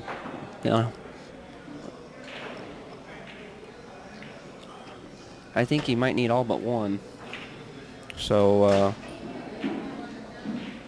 He put him in a position where the best defense was an offense. And you know what? Look where he got. What a shot. I mean, kicks that ball, puts him behind the 7. I think Rich is going to hook him right behind the 7. He's going to go off the 7, come back and get the cue ball right on top of it. Tell you what, it's such a touchy little shot, but man, boy did he put him in a pretty good spot here. I mean, he can't really do a whole lot.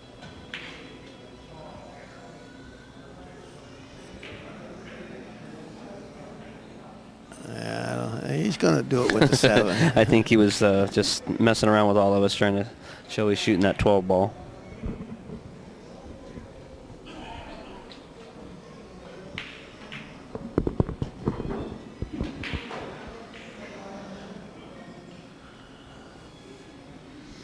You know, it's real easy to go from having a huge lead to losing the game from a spot like this.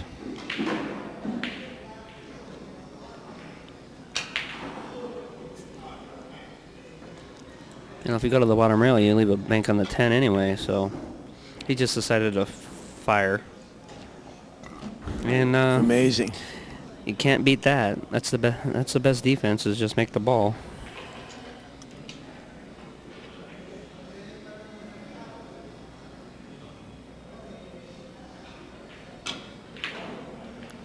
Well, Tell you what, I mean, for those of you that know about these tables, you realize how tough of a shot that actually is, like the table like that. But, you know, everybody thinks, oh, he missed a hanger, but it's definitely not a hanger. these tables will not, they're not forgiving at all. You have to really hit them. But I'll tell you, that's how I lost my match yesterday. I had, I finally wound up with the shot that wins the game. I had 3 balls that I need to make, and I've got a fairly simple shot to make it in the corner, but I had to run the cue ball across the table for 2 of the balls that were there. And I was struggling with the size of the pocket that I concentrated so hard to make sure that I hit the middle of the pocket that I lost my focus on the speed of the cue ball, and I scratched cross-side. Yeah. And that's how tough these tables are. You just have so much emphasis in trying to make the ball that you forget about your position. Yeah, it's really easy to do. You know, you think it's an easy shot, and you kind of take your, you know, take your mind off of it for a couple seconds, and you don't concentrate, and next thing you know, it either rattles or, you know, your cue ball gets away from you, and in one pocket, I mean, one shot and changes the whole game. So looks like all he left him here is a kick on the 6, Yeah. which he hit pretty darn good. I think Al's just going to have to move a couple balls here. Yeah, he's going to play off the 4 Yeah, ball. I don't think he really has much of a choice.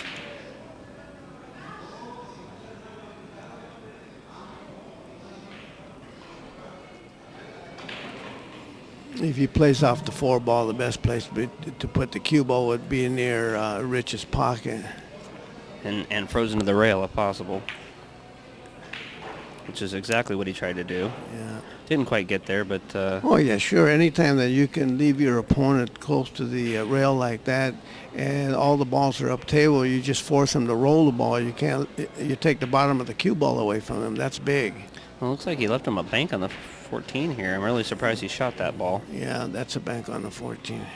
Ah, but he knew that ball was coming up too. Well, but actually, that ball now is a reward if he makes the bank. But I think it kind of gets in the way of the bank, though. no, it doesn't. Oh, you're right. It doesn't. Not even close.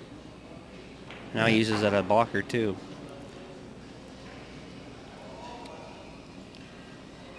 It's a tough little takeout here. Like I said. Oh, Wow. He just learned a new shot there. There's 2 ways of getting out of trouble. We just learned a new shot.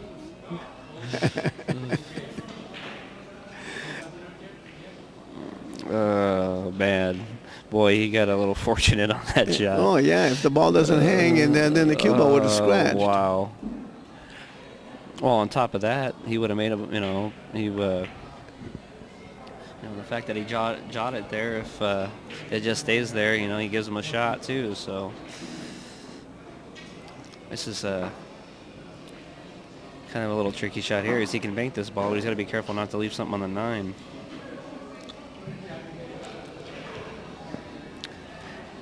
Yeah, Fat Boy Frank's here. He's not looking at the chat right now. He's kind of watching the match. Do you have something you wanted to ask him? Tobin. I don't know Tobin.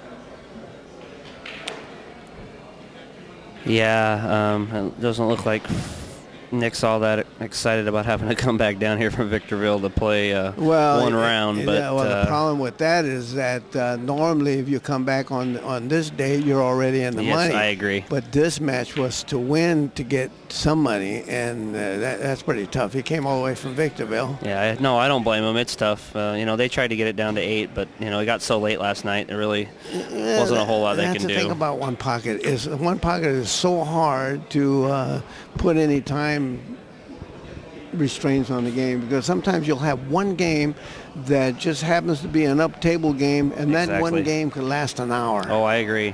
Well, our first game here was over an hour, and even with this 4-ball rule, it still took that long. So, you can only imagine how long these games would be if they didn't have have that 4-ball rule. Oh yeah, they'd probably still be on the second round. Exactly. Robert Tobin. Mr. Bumps, that's what we were just talking about. They have a 4-ball past the headstring rule. The 4th ball past the headstring closest to the rail gets spotted because, they got to speed up the game somehow. We got 32-player field and 2 days to do it. And if not, we'll be here for a week. So we got to do something to speed up the table or speed up the game. It's a good rule for tournament play. It's a great rule for tournaments. I wouldn't want it if I'm gambling, but for tournaments, I don't think there's anything wrong with it. It's explained to everybody before everything starts. Everybody's on the same page, and that's all you can ask. Yeah, the only problem I see with the rule, and because it's not used very much, is that if you're supposed to spot the ball and you forget to spot the ball, and then you play your shot, and then your opponent says, "Oh, you need to spot a ball." You follow what I'm saying? I understand. And somebody takes advantage of it. They can act like they snooze spotting the ball, and then you spot it, which gives you a shot. And that actually did happen yesterday. And it's funny because I talked to Jay about that. And like with the other rule, like if you forget to spot a ball, the other guy's got to shoot. If he owes a ball and he forgets to spot it, he's got to shoot before you put that ball up. Oh, well, we thought it was going to be the same rule with that, but Jay said as soon as you see the ball, as soon as whoever notices, as soon as it's recognized, and there is that little bit of gray area there that, like you said, if the guy recognizes it but chooses not to and waits for you to leave him a shot on it, and then says, "Oh, by the way, I got to spot this ball." So he's sitting there licking his chops, waiting for you to set him up with that spot shot. So that kind of changes things a little, but that's why you got to be, you got to pay attention and make sure that you notice what's going on, because things like that can happen. So. Yesterday, one of our first matches, they forgot all about the rule, and they had eight balls down table, and Jay comes walking by, and he goes, "Okay, I need 4 or 5 of those balls to go up on the spot." Changed the whole game. I remember that.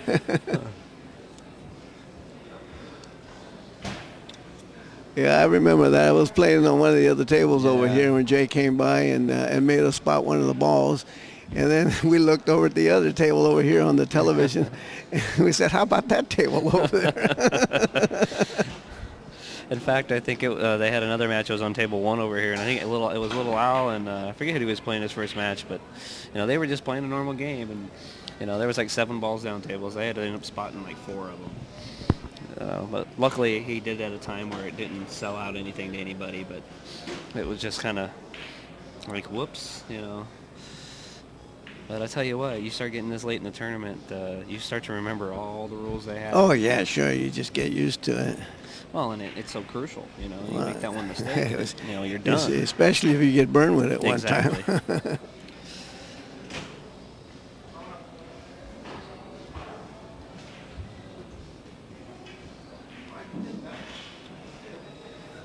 He spot the wrong ball. It should be the 14 ball. Nah. He took the wrong ball. He was trying to take the only shot he had. Oh, that's funny. Now, Rich's pocket is the one to our right, isn't it? Yes, it is. Then I can't see why he moved the 9 ball. I would have just left it there. I would have too. Because that was a shot on it. I would have too. I think he wants it for a bank later. But that's why. He wanted to move it out of the way of his 14 of that bank. That's why. Okay.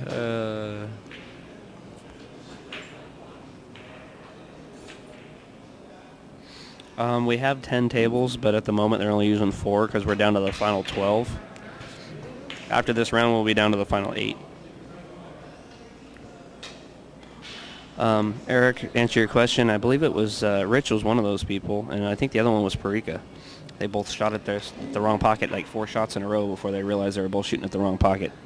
Was that yesterday's match? Yeah, it was yesterday's match. Yeah, Rich banked for his pocket.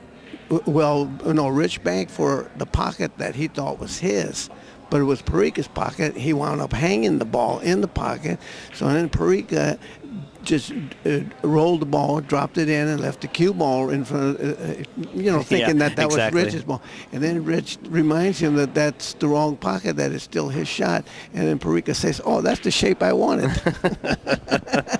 With the cue ball hanging in the hole. Yeah, it was interesting. Well, it looks like Al scratched and left Rich a chance to get out here.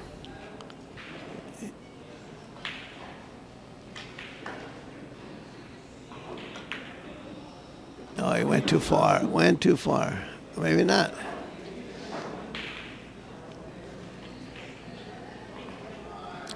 That might be his game ball.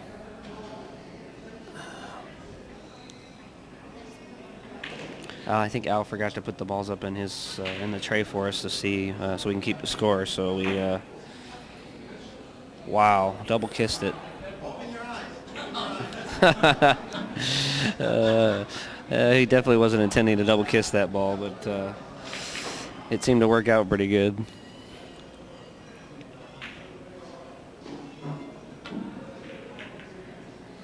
Al's got a shot on the 6. Yeah. Al Billiards, we talked about that. I've actually talked to Jay about that, but in a race to 2, if you lose the toss, you're guaranteed to lose that last break, and it's it kind of changes things a little bit. And for a $75 entry fee, I think a race to 3 is better. We haven't really had too many complaints. Actually, I don't think anybody's complained. The rules are there for everybody, and it worked out pretty good. Well, yeah, with a 32-man field, a race to 3 is just about right. If you make it any longer than that, then we'd probably be playing until next week. Well, they're actually talking about making it shorter and getting rid of the 4th ball spot rule. Making it race to 2, but I think that's a little too short. No, you know what it is that you only have so many premium one-pocket players in any particular area. And if you want to have a good field, you're going to have some intermediate-type players. And they're not going to come and play in a race to 2 when they wind up playing somebody like One-Pocket Rich or Frost or somebody like that. Exactly. And then so you go 2 and out real quick, and you really didn't get a chance to play very much. Yeah, I almost played in this tournament, but, I didn't have the extra $75, but I know I'm donating. But if I'm going to donate, I want to play a few games. So, it actually made a lot of sense to do the race to 3. There's a lot of players. They play only because they enjoy the game. Exactly. and they figure they don't even figure they come into money, but they just want to have a good time. They want to play a few matches and at least take a few shots. But in a race to 2, it's just too tough. A race to 3 is short in itself, but for a tournament, you have to make it like a race to 3. You can't go any longer than that. But any shorter than that, it's going to be tough. You're not going to get a good field or a big field.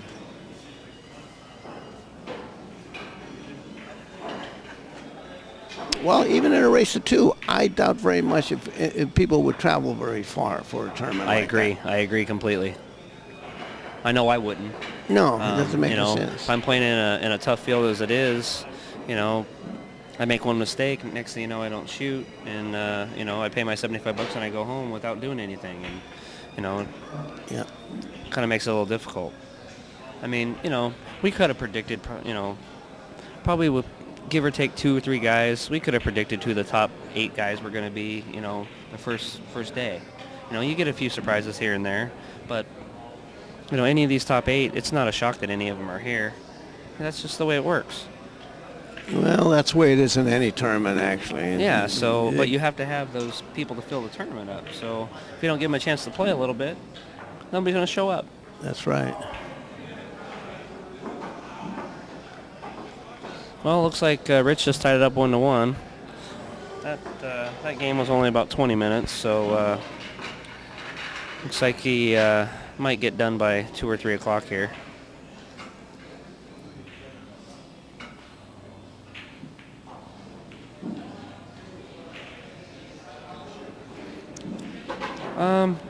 Billiard club, I don't know if it would be a tougher game for the weaker player with the spot. It's just you have to pay attention. You have to pay attention whether to what's going on and when the ball's going to be spotted. If I'm a weaker player and I'm playing against a run-out player that's better than me, I want to put the balls up table, and I understand your point. You'd rather put them all up table so the guy can't run out on you, and you got to get them one at a time. But, you do what you got to do.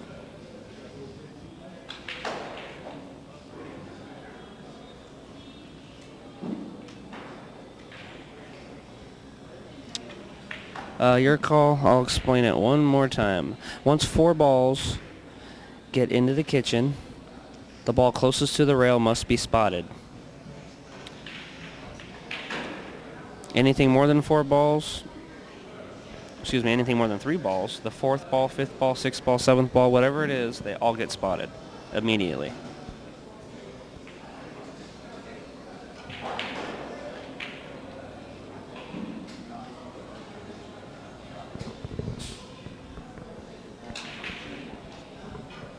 I think it's a great, it's a good rule for tournament play. Also, you know what? If you get behind in the game, maybe you're 6-1 or 6-2, something like that.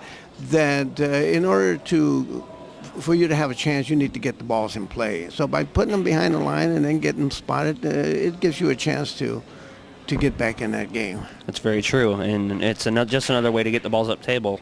You can just send them up table. You don't have to worry about making it or doing whatever, so actually, you can use it to your advantage. In reality, that gave me a little problem yesterday because I'm trying to play safe, but I don't want to put the ball behind the line, but that's all I can do, and I know the ball's going to get spotted. So it's a little different strategy. Sure. You changes the game a little bit. Yeah, it does.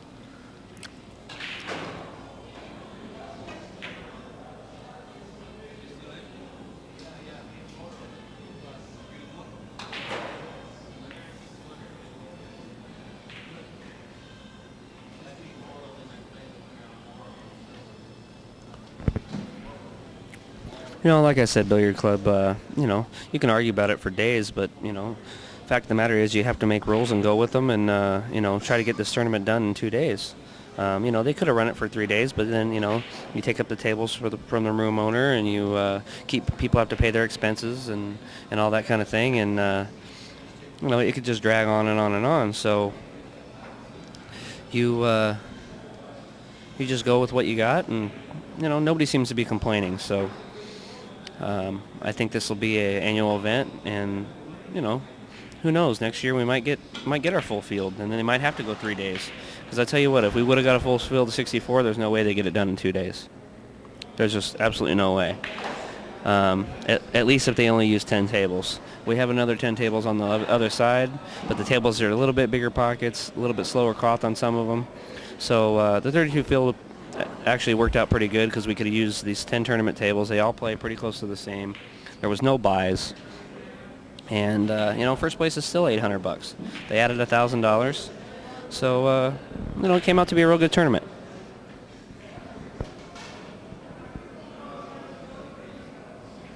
Personally, I think using the other tables on the other side that have the larger pockets just really changes the game a lot. None of the good one-pocket players like playing over there.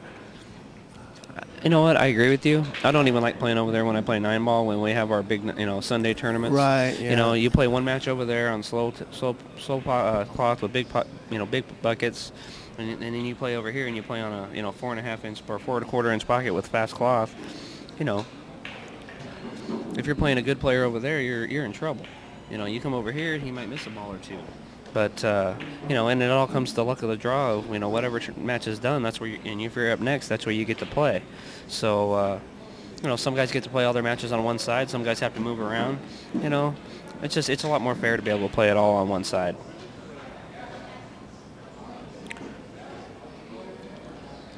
Well, Rich just made a nice bank shot, and then he played in another shot and scratched. And looks like Al can make the 15 and roll down behind the balls here.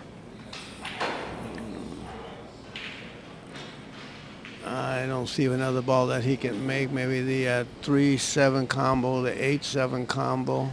I can't tell how far the 7 is off the rail. I don't know if the 8 goes past it or not. No, it doesn't. No, the 7's about a half a ball off the rail. But he's going to have to get over there in the area of the 8 ball to play something after that. Tell you what, he still hits them pretty darn straight.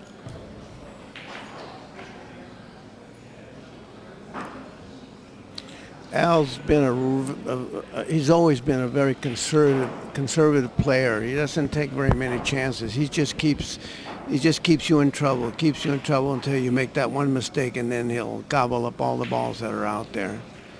He was such a great player at one time that people wouldn't play him if he was allowed to take intentional scratches. Wow, that says something.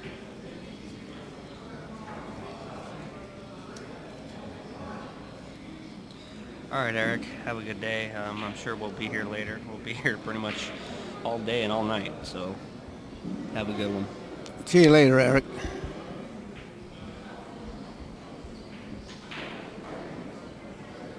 Well, 20 minutes, we'll still be in the middle of this game, so probably won't miss much.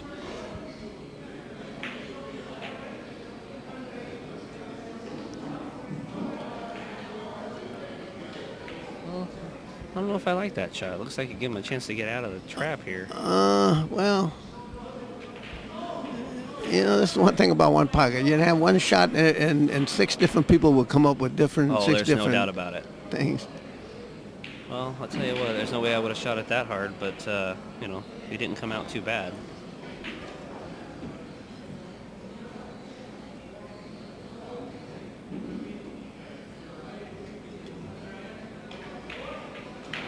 No, billiard club. This is the final 12. After this match, I think there's 2 matches going right now. After these 2 matches, we'll be down to the final 8. I don't remember all the names offhand. I'll have to go get a rundown of who's left. Yeah, whatever Al does here, I think he's going to have to do it off the 14. Yeah, I don't see much else. He was looking to reposition the 4 ball better in front of the pocket, but he has to deal with the 8 ball. He has to make sure he can get on the other side of the 8. If not, he gives up a bank on the 3. No, cutting the 4 in would be suicide. No, he wouldn't cut it in. He would just set it up. No, somebody on the chat said cut the 4 in. Well, where the cue ball's going, I don't think you're going to like that. Even Keith McCready in his best day wouldn't try that one. Exactly. And no, Henderson didn't make it up. Bill Porper, this is my name is Chris Fitzgerald, otherwise known as Spanky79 on the forums. I'm joined by none other than Frank the Barber.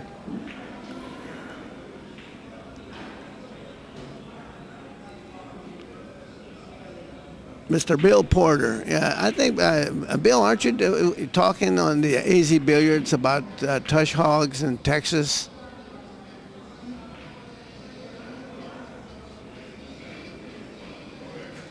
Yeah, I thought so.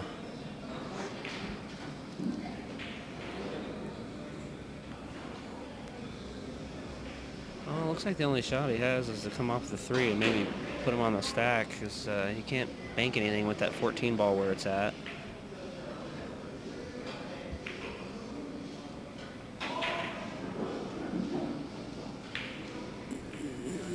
I think he'd like to play off the 3 and take the cue ball and put it in between the 10 and That's the 8. exactly what I was thinking.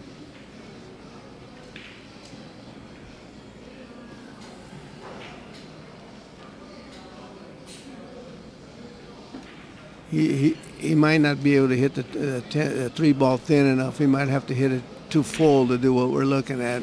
Yeah, I think that's exactly what he's looking at. He's just trying to figure out if he can get there.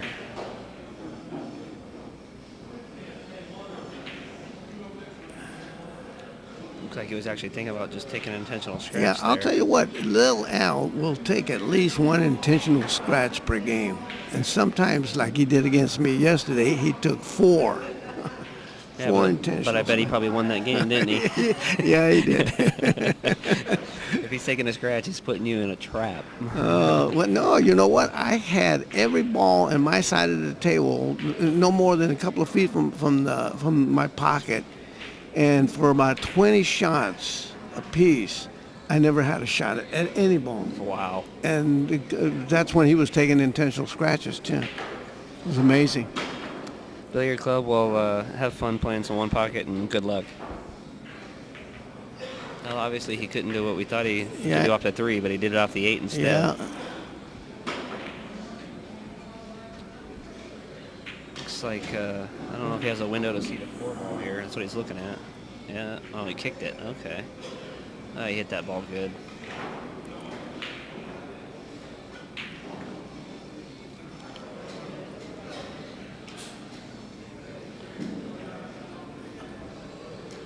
Well, from this angle, it's hard to see how the balls are positioned, so we really can't tell what he can do here. I don't know if he can kick at the 4 ball, or if he can go off the 3 just to put the cue ball on the rail. It's hard to tell from here. From my angle, it doesn't look like he can get far enough underneath the 4 to kick it out and stick. So whatever he figures out, I'm sure is going to be the right shot. I tell you what, I don't mind if I have the room thinning off the 9, putting the 9 on my side and sending the cue ball up here and doubling him up. I mean, he's not really going to do much from there.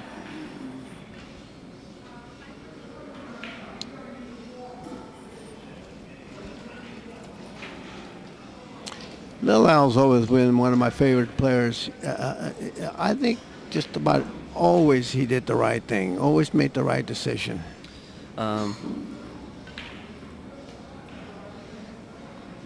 Rafael, I don't know what you're talking about banking the 9, but if you're talking about 3 railing the 9 and drawing the cue ball back to the in rail, I mean, that shot is there. It's probably not the wisest shot because what is going to happen is the 9 ball is going to come down, and if he doesn't make it, he's going to leave a bank on it. Correct, because he has to leave the cue ball in that area. So it's probably not the wisest shot. I think he might try to leave him on the wrong side of the stack here, which he did, but I honestly don't think he's going to like leaving Rich on the wrong side of the stack. Well, I think that was one of those shots. You're just waiting for a better opportunity to do something. Just do trying to something with the 4. Sure. Now basically he's in the same spot he was just in, except for the 9 ball's not on his side anymore. So he's just hoping to somehow get to that 4 ball.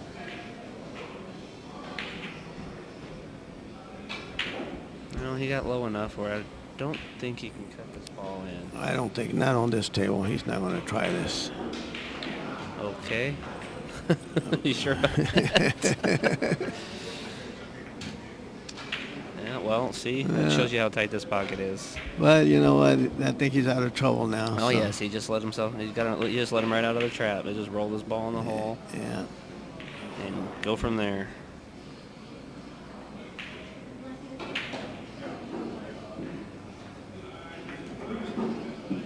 It's a real nice shot.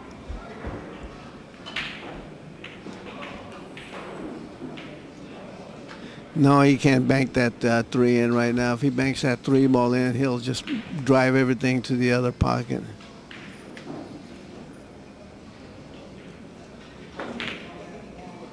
Tell you what, that was a real creative shot there.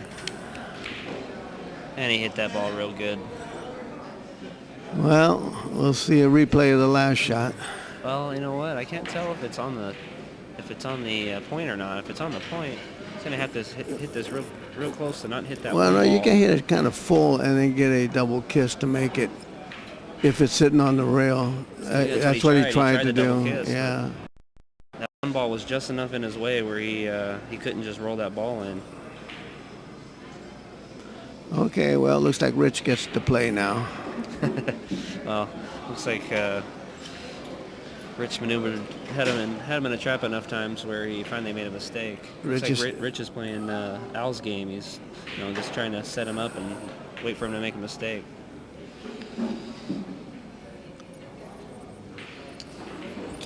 I don't think he's got in the right spot here. No, he didn't. Looks like he might have to follow. He'll have to go forward and play for the 11 ball, looks like.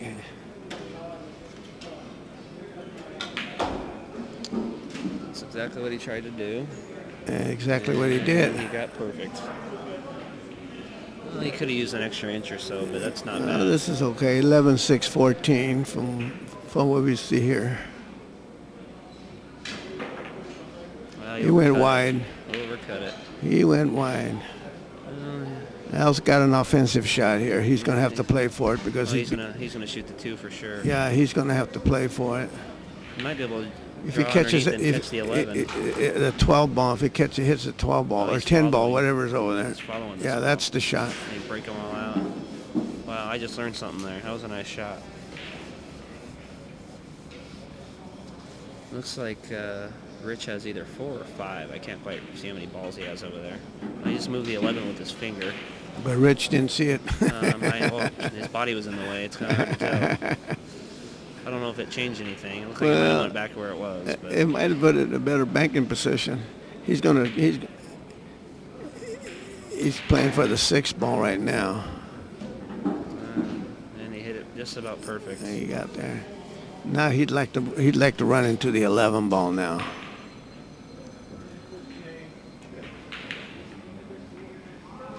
Just like that, but he didn't quite get there. I don't know if this ball is makeable from where it is. No, I honestly don't think it is. But he definitely has a bank on the 6 to it. I think. And if he tickies the 6 ball in off the 3, that'll open up the 3, so he'll have a shot.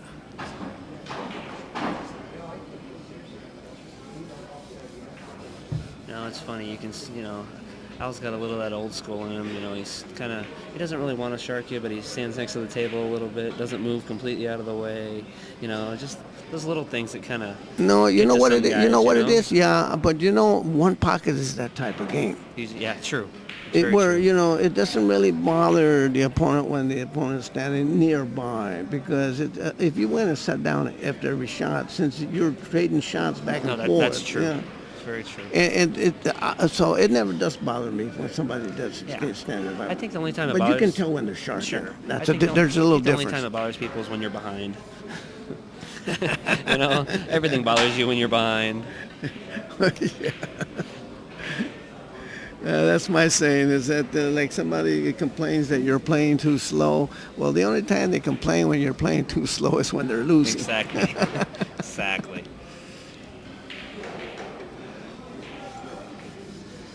Yeah, IQ, man. Silver's still on the winner's side. He's actually 9-0 in this tournament.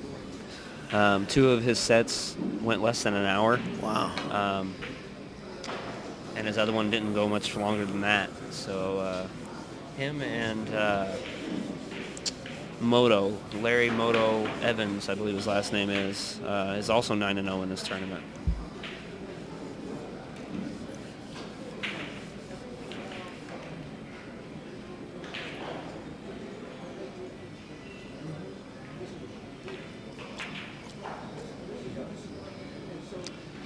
Nifty Niner, you might need to refresh your browser because we're not having any issues at all. So it's probably on your end.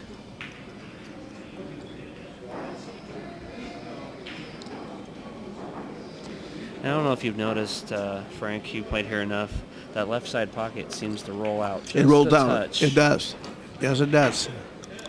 So I tell you what, if I had my choice, I'm going to be breaking to the other side.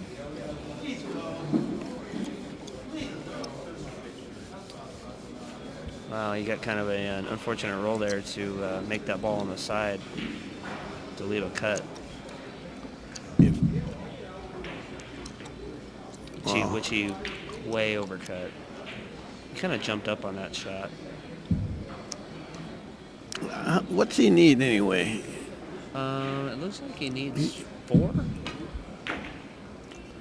Then I'm surprised that he didn't really think a little longer, because he could have went back and forth across the table to get shape on the 9 and the or the 6.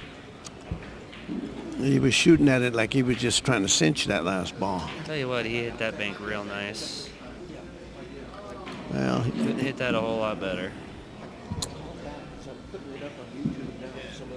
there must be a miscount on the balls here. Let's see, there's 4, 5.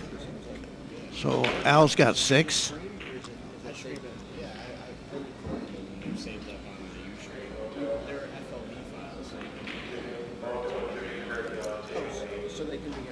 Your call. What are you using? Are you using Mac, PC? You know, which browser are you using? I mean, I record the people out there watching. And it may just be your internet in your area is a little slow, because we're not having any issues at all.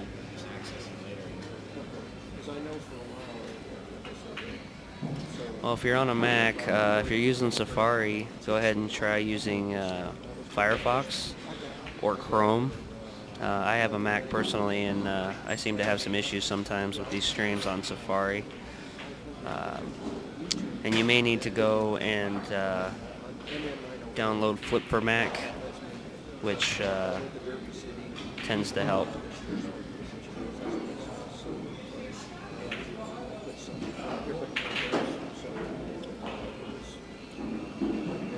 Well, looks like we're going to have a little bit of moving here. I think they... let's see, you got 6, 7, 8, 10... I think it's 6 to 5, if I can see the balls correctly.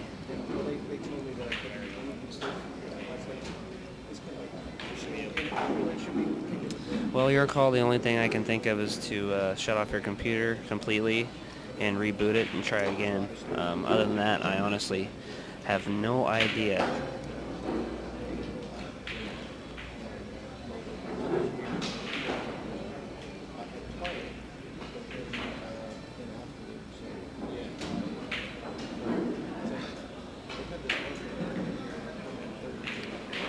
No problem. I hope you get it all worked out.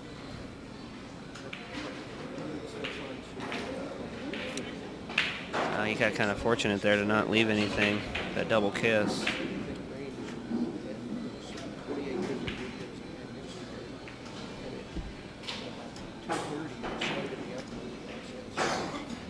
Well, Nifty Niner, good. I'm glad it worked out for you.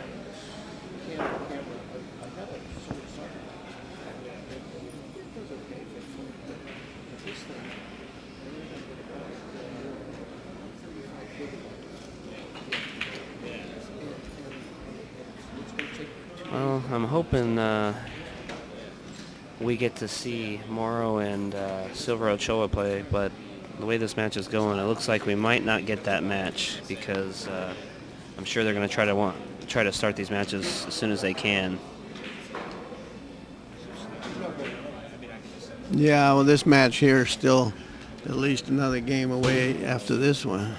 Yeah, we got at least another hour or so here, so I honestly don't think we're going to be able to see that match, but we'll get quite a few good matches today regardless.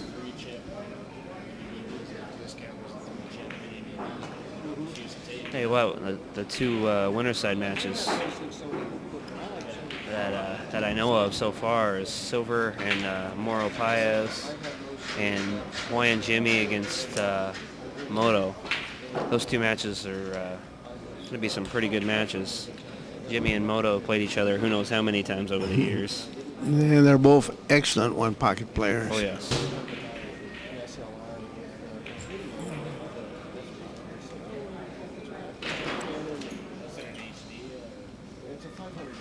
Tell you, Morrow showed me something yesterday after being down 2-0 to Wayne Poland, and we all know how Wayne plays.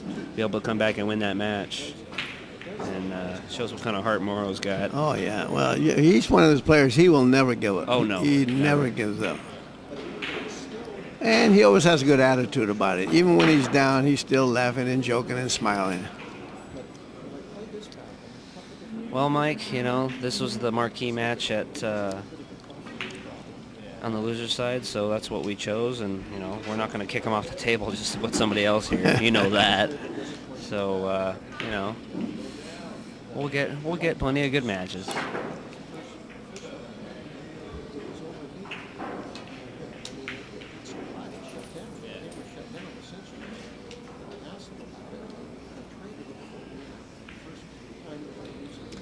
I think I'm actually gonna go home and watch some of these matches tomorrow and see what I missed, because you know, doing commentary, you don't get to see everything. So I might just go back and watch some of these matches, and we've had some pretty good matches.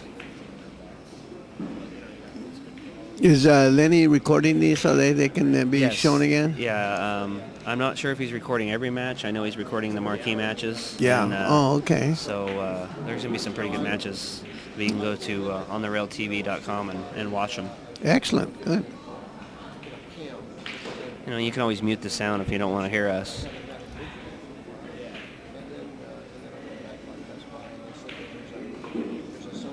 Well, looks like we got a little bit of tinkering back and forth here, trying to get a shot. Somebody's looking for a 2-railer or a 3-railer. This is where the game really gets interesting. Now, when you get down to 3, 4, 5 balls left, and that's really where I really enjoy the game.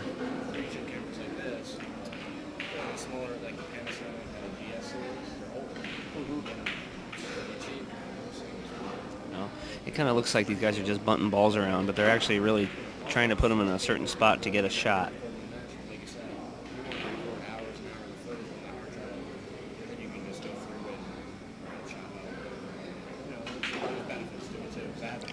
Richard's going to take him long distance now.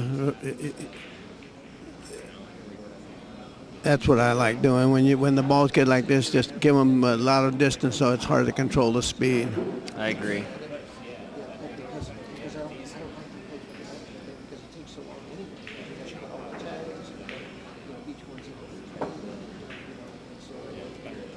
Just got to be real careful not to put them down table and leave them some kind of bank.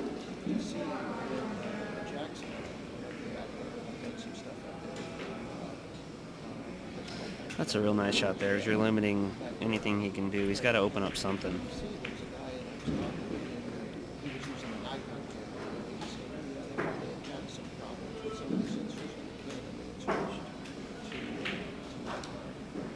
Hey, you guys are in the area and are thinking about stopping by, we got plenty of places to sit. This place is actually not too busy at the moment, and you know, they've got food and it's air conditioned in here, so come on down and enjoy some One Pocket.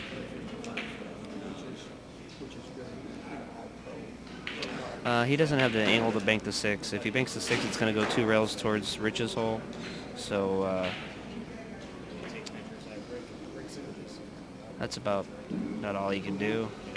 Put a ball on his side, and he's just going to make Rich move this ball, put him back down table. Well, I guess he decided just to make it. That's the thing about One Pocket. It's so hard to commentate what they might do because Exactly. there's so many things they can do. I agree. Oh, and every player plays different, you know. Right. Yeah. I mean, might roll that ball. You might put me up table. I mean, it's so many different things you might do. There are some shots that are pretty much conventional. You know, what everybody's going to do, pretty much the same thing. But in most situations, it's just so hard because there's so many ways, and they're all good. Exactly. You do them to what your skills are best for.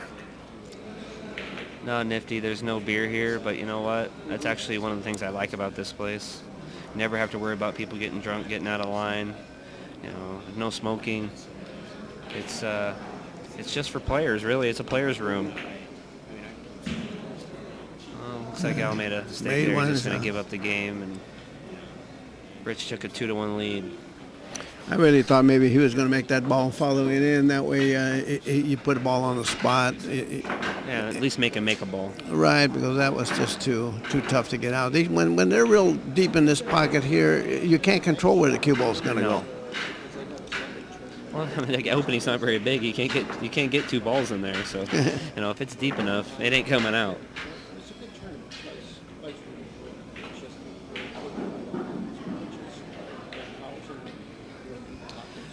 Well, Nifty, I think they've been here since 1986 or something like that without alcohol. So I think they're doing okay.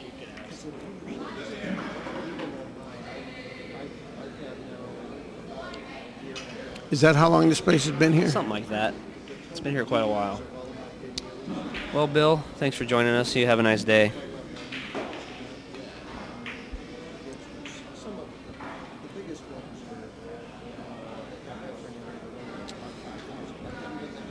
Good, your call. I'm glad it worked out for you.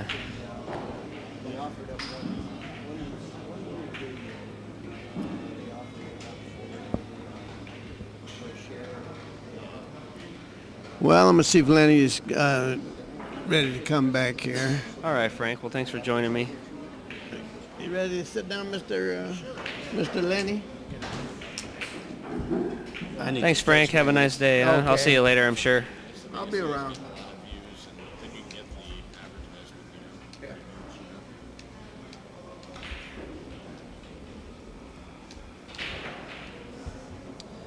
Well, here comes Lenny the Legend. He's back. Hey, what's going on, guys? How's everybody doing out there? Wow, that was a pretty nice shot there. Be able to kill the cue ball behind the 9. So, where are we at in score here? About 2-2? It's 2-1 actually. 2-1? 2-1 Rich. All right. I dogged it. I didn't update the scores. I'm sorry. That's okay. We got it.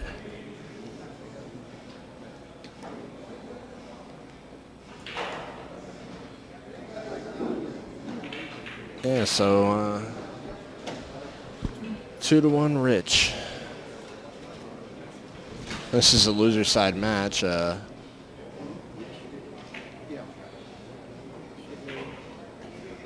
think they have. I don't know if they're waiting to put Silver and Morrow on here after. I'm hoping that's what they're gonna do, but Yeah, 'cause, I'm not sure what time Jay wants to start the next round. I imagine. This match has been taking a while, but if it's over after this game, we might get it. Yeah, I think the reason why he might put them on is because they both play pretty. It's going to be a fast match between those two.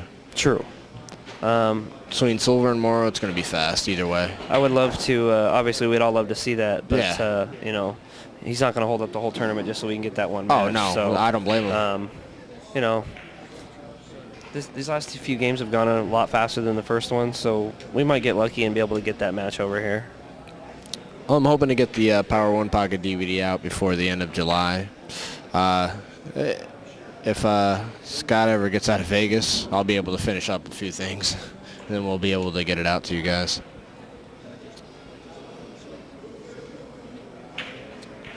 Who knows? He might just move into the Riv and never come back. Yeah, right. When I was there in Vegas, he was staying in the room that he was staying in was like $1,500 a night. Oh, was that all? He was staying in a suite at the I don't even know the place, the Area or something. Oh, like Aria, yeah. something like that. Yeah, it was, nice room, but $1,500 a night's a little ridiculous. I think it's well, he likes to play crap, so they're comping him. Yeah. Well, trust me, he paid for that room.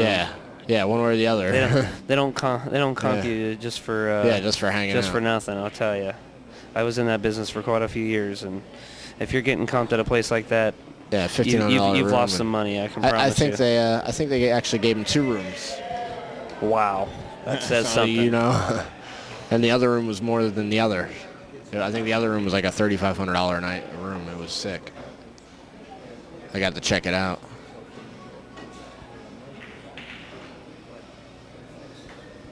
Yeah, I talked to another guy who was there.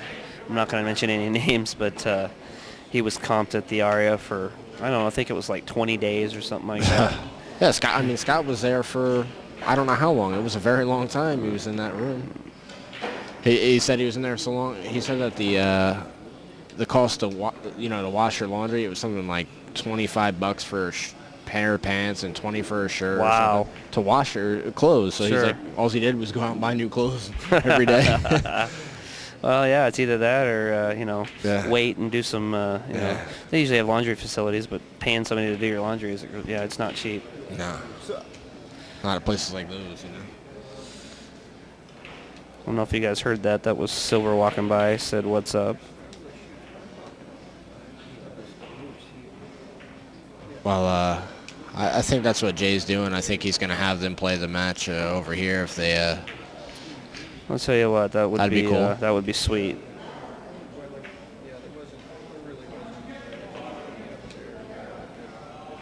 Everybody ready for some fireworks tonight, 4th of July? You guys all celebrating out there, barbecues and anything? Tell you what, my Ready to sit fireworks are and watch going to be one pop? right here.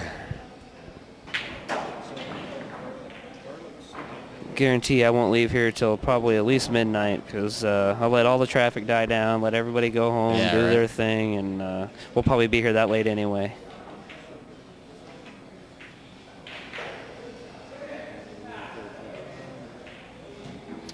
Nice shot by Al there. I'm not sure if he can make the 2 here and roll underneath the 10.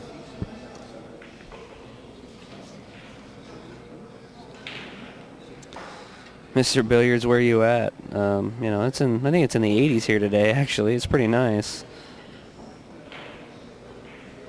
Of course, I'm sitting under the AC right now, so I really don't care what it is outside. Oh, Michigan. Oh, pretty sticky out there. Yeah, I probably wouldn't be outside either. It says 95 in Chandler. That's actually cool for Chandler. Yeah, that is actually. I don't know if that's right or not. Might not be accurate. That indoors in the shade, or is that outside? Yeah, right.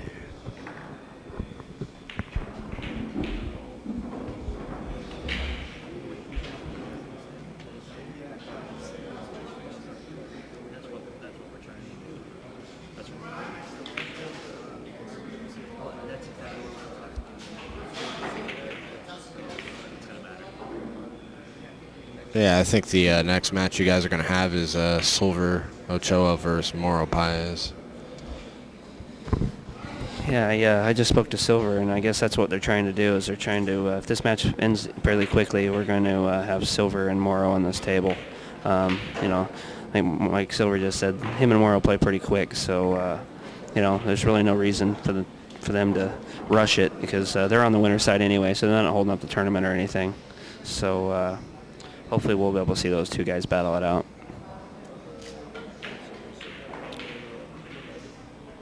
Oh, it was a good shot. That was a good shot.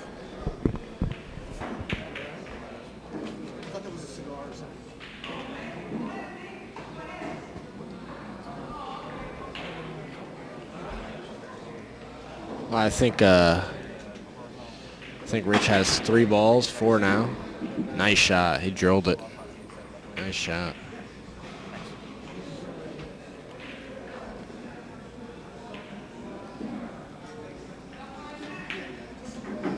Well, looks like Rich has got a chance to end the match here.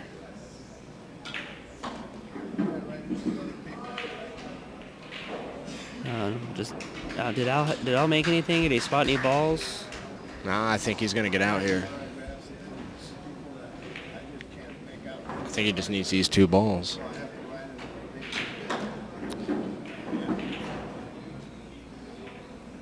One, two, three, four, 5, 6, 7, 8. I mean, unless Al didn't put anything in the tray. If Al doesn't have any, then this is his game ball.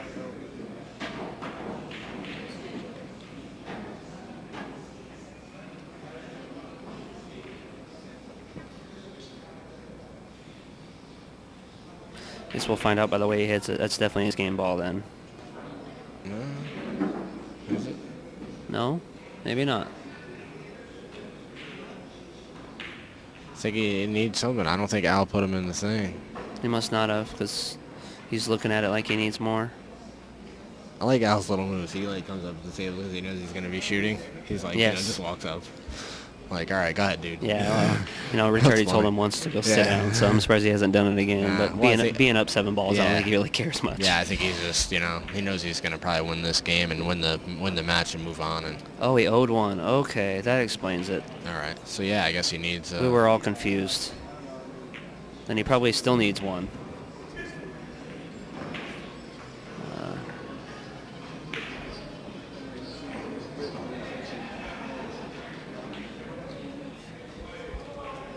No good? Oh, yeah? Parika's out. Looks like Parika is out of the tournament.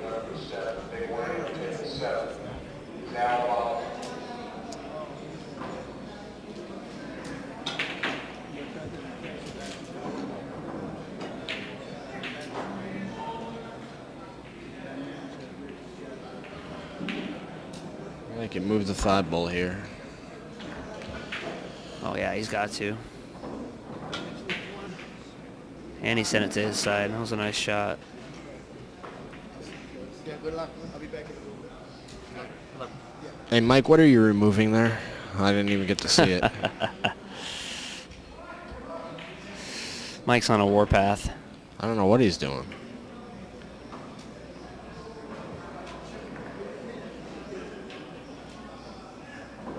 Brothels. What's wrong with brothels?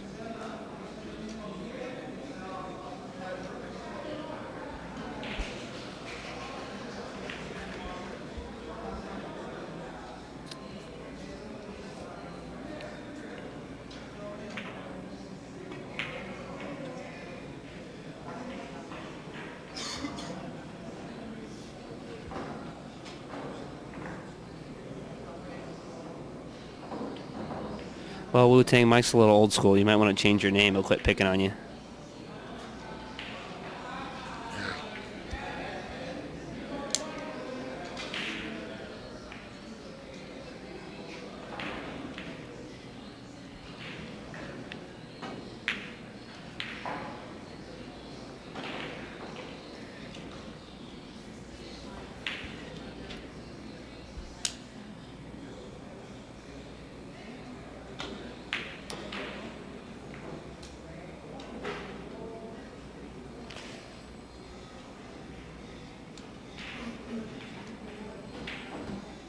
Well, I think Rich only needs one ball here.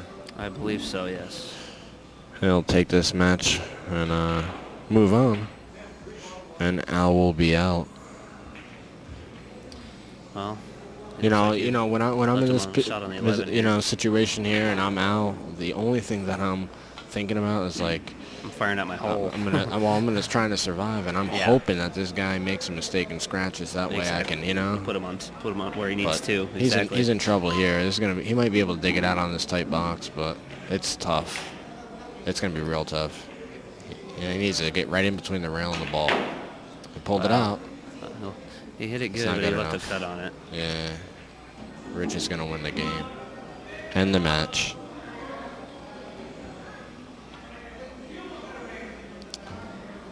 And that's all she wrote. Yeah. Rich moves on. Good match for Rich.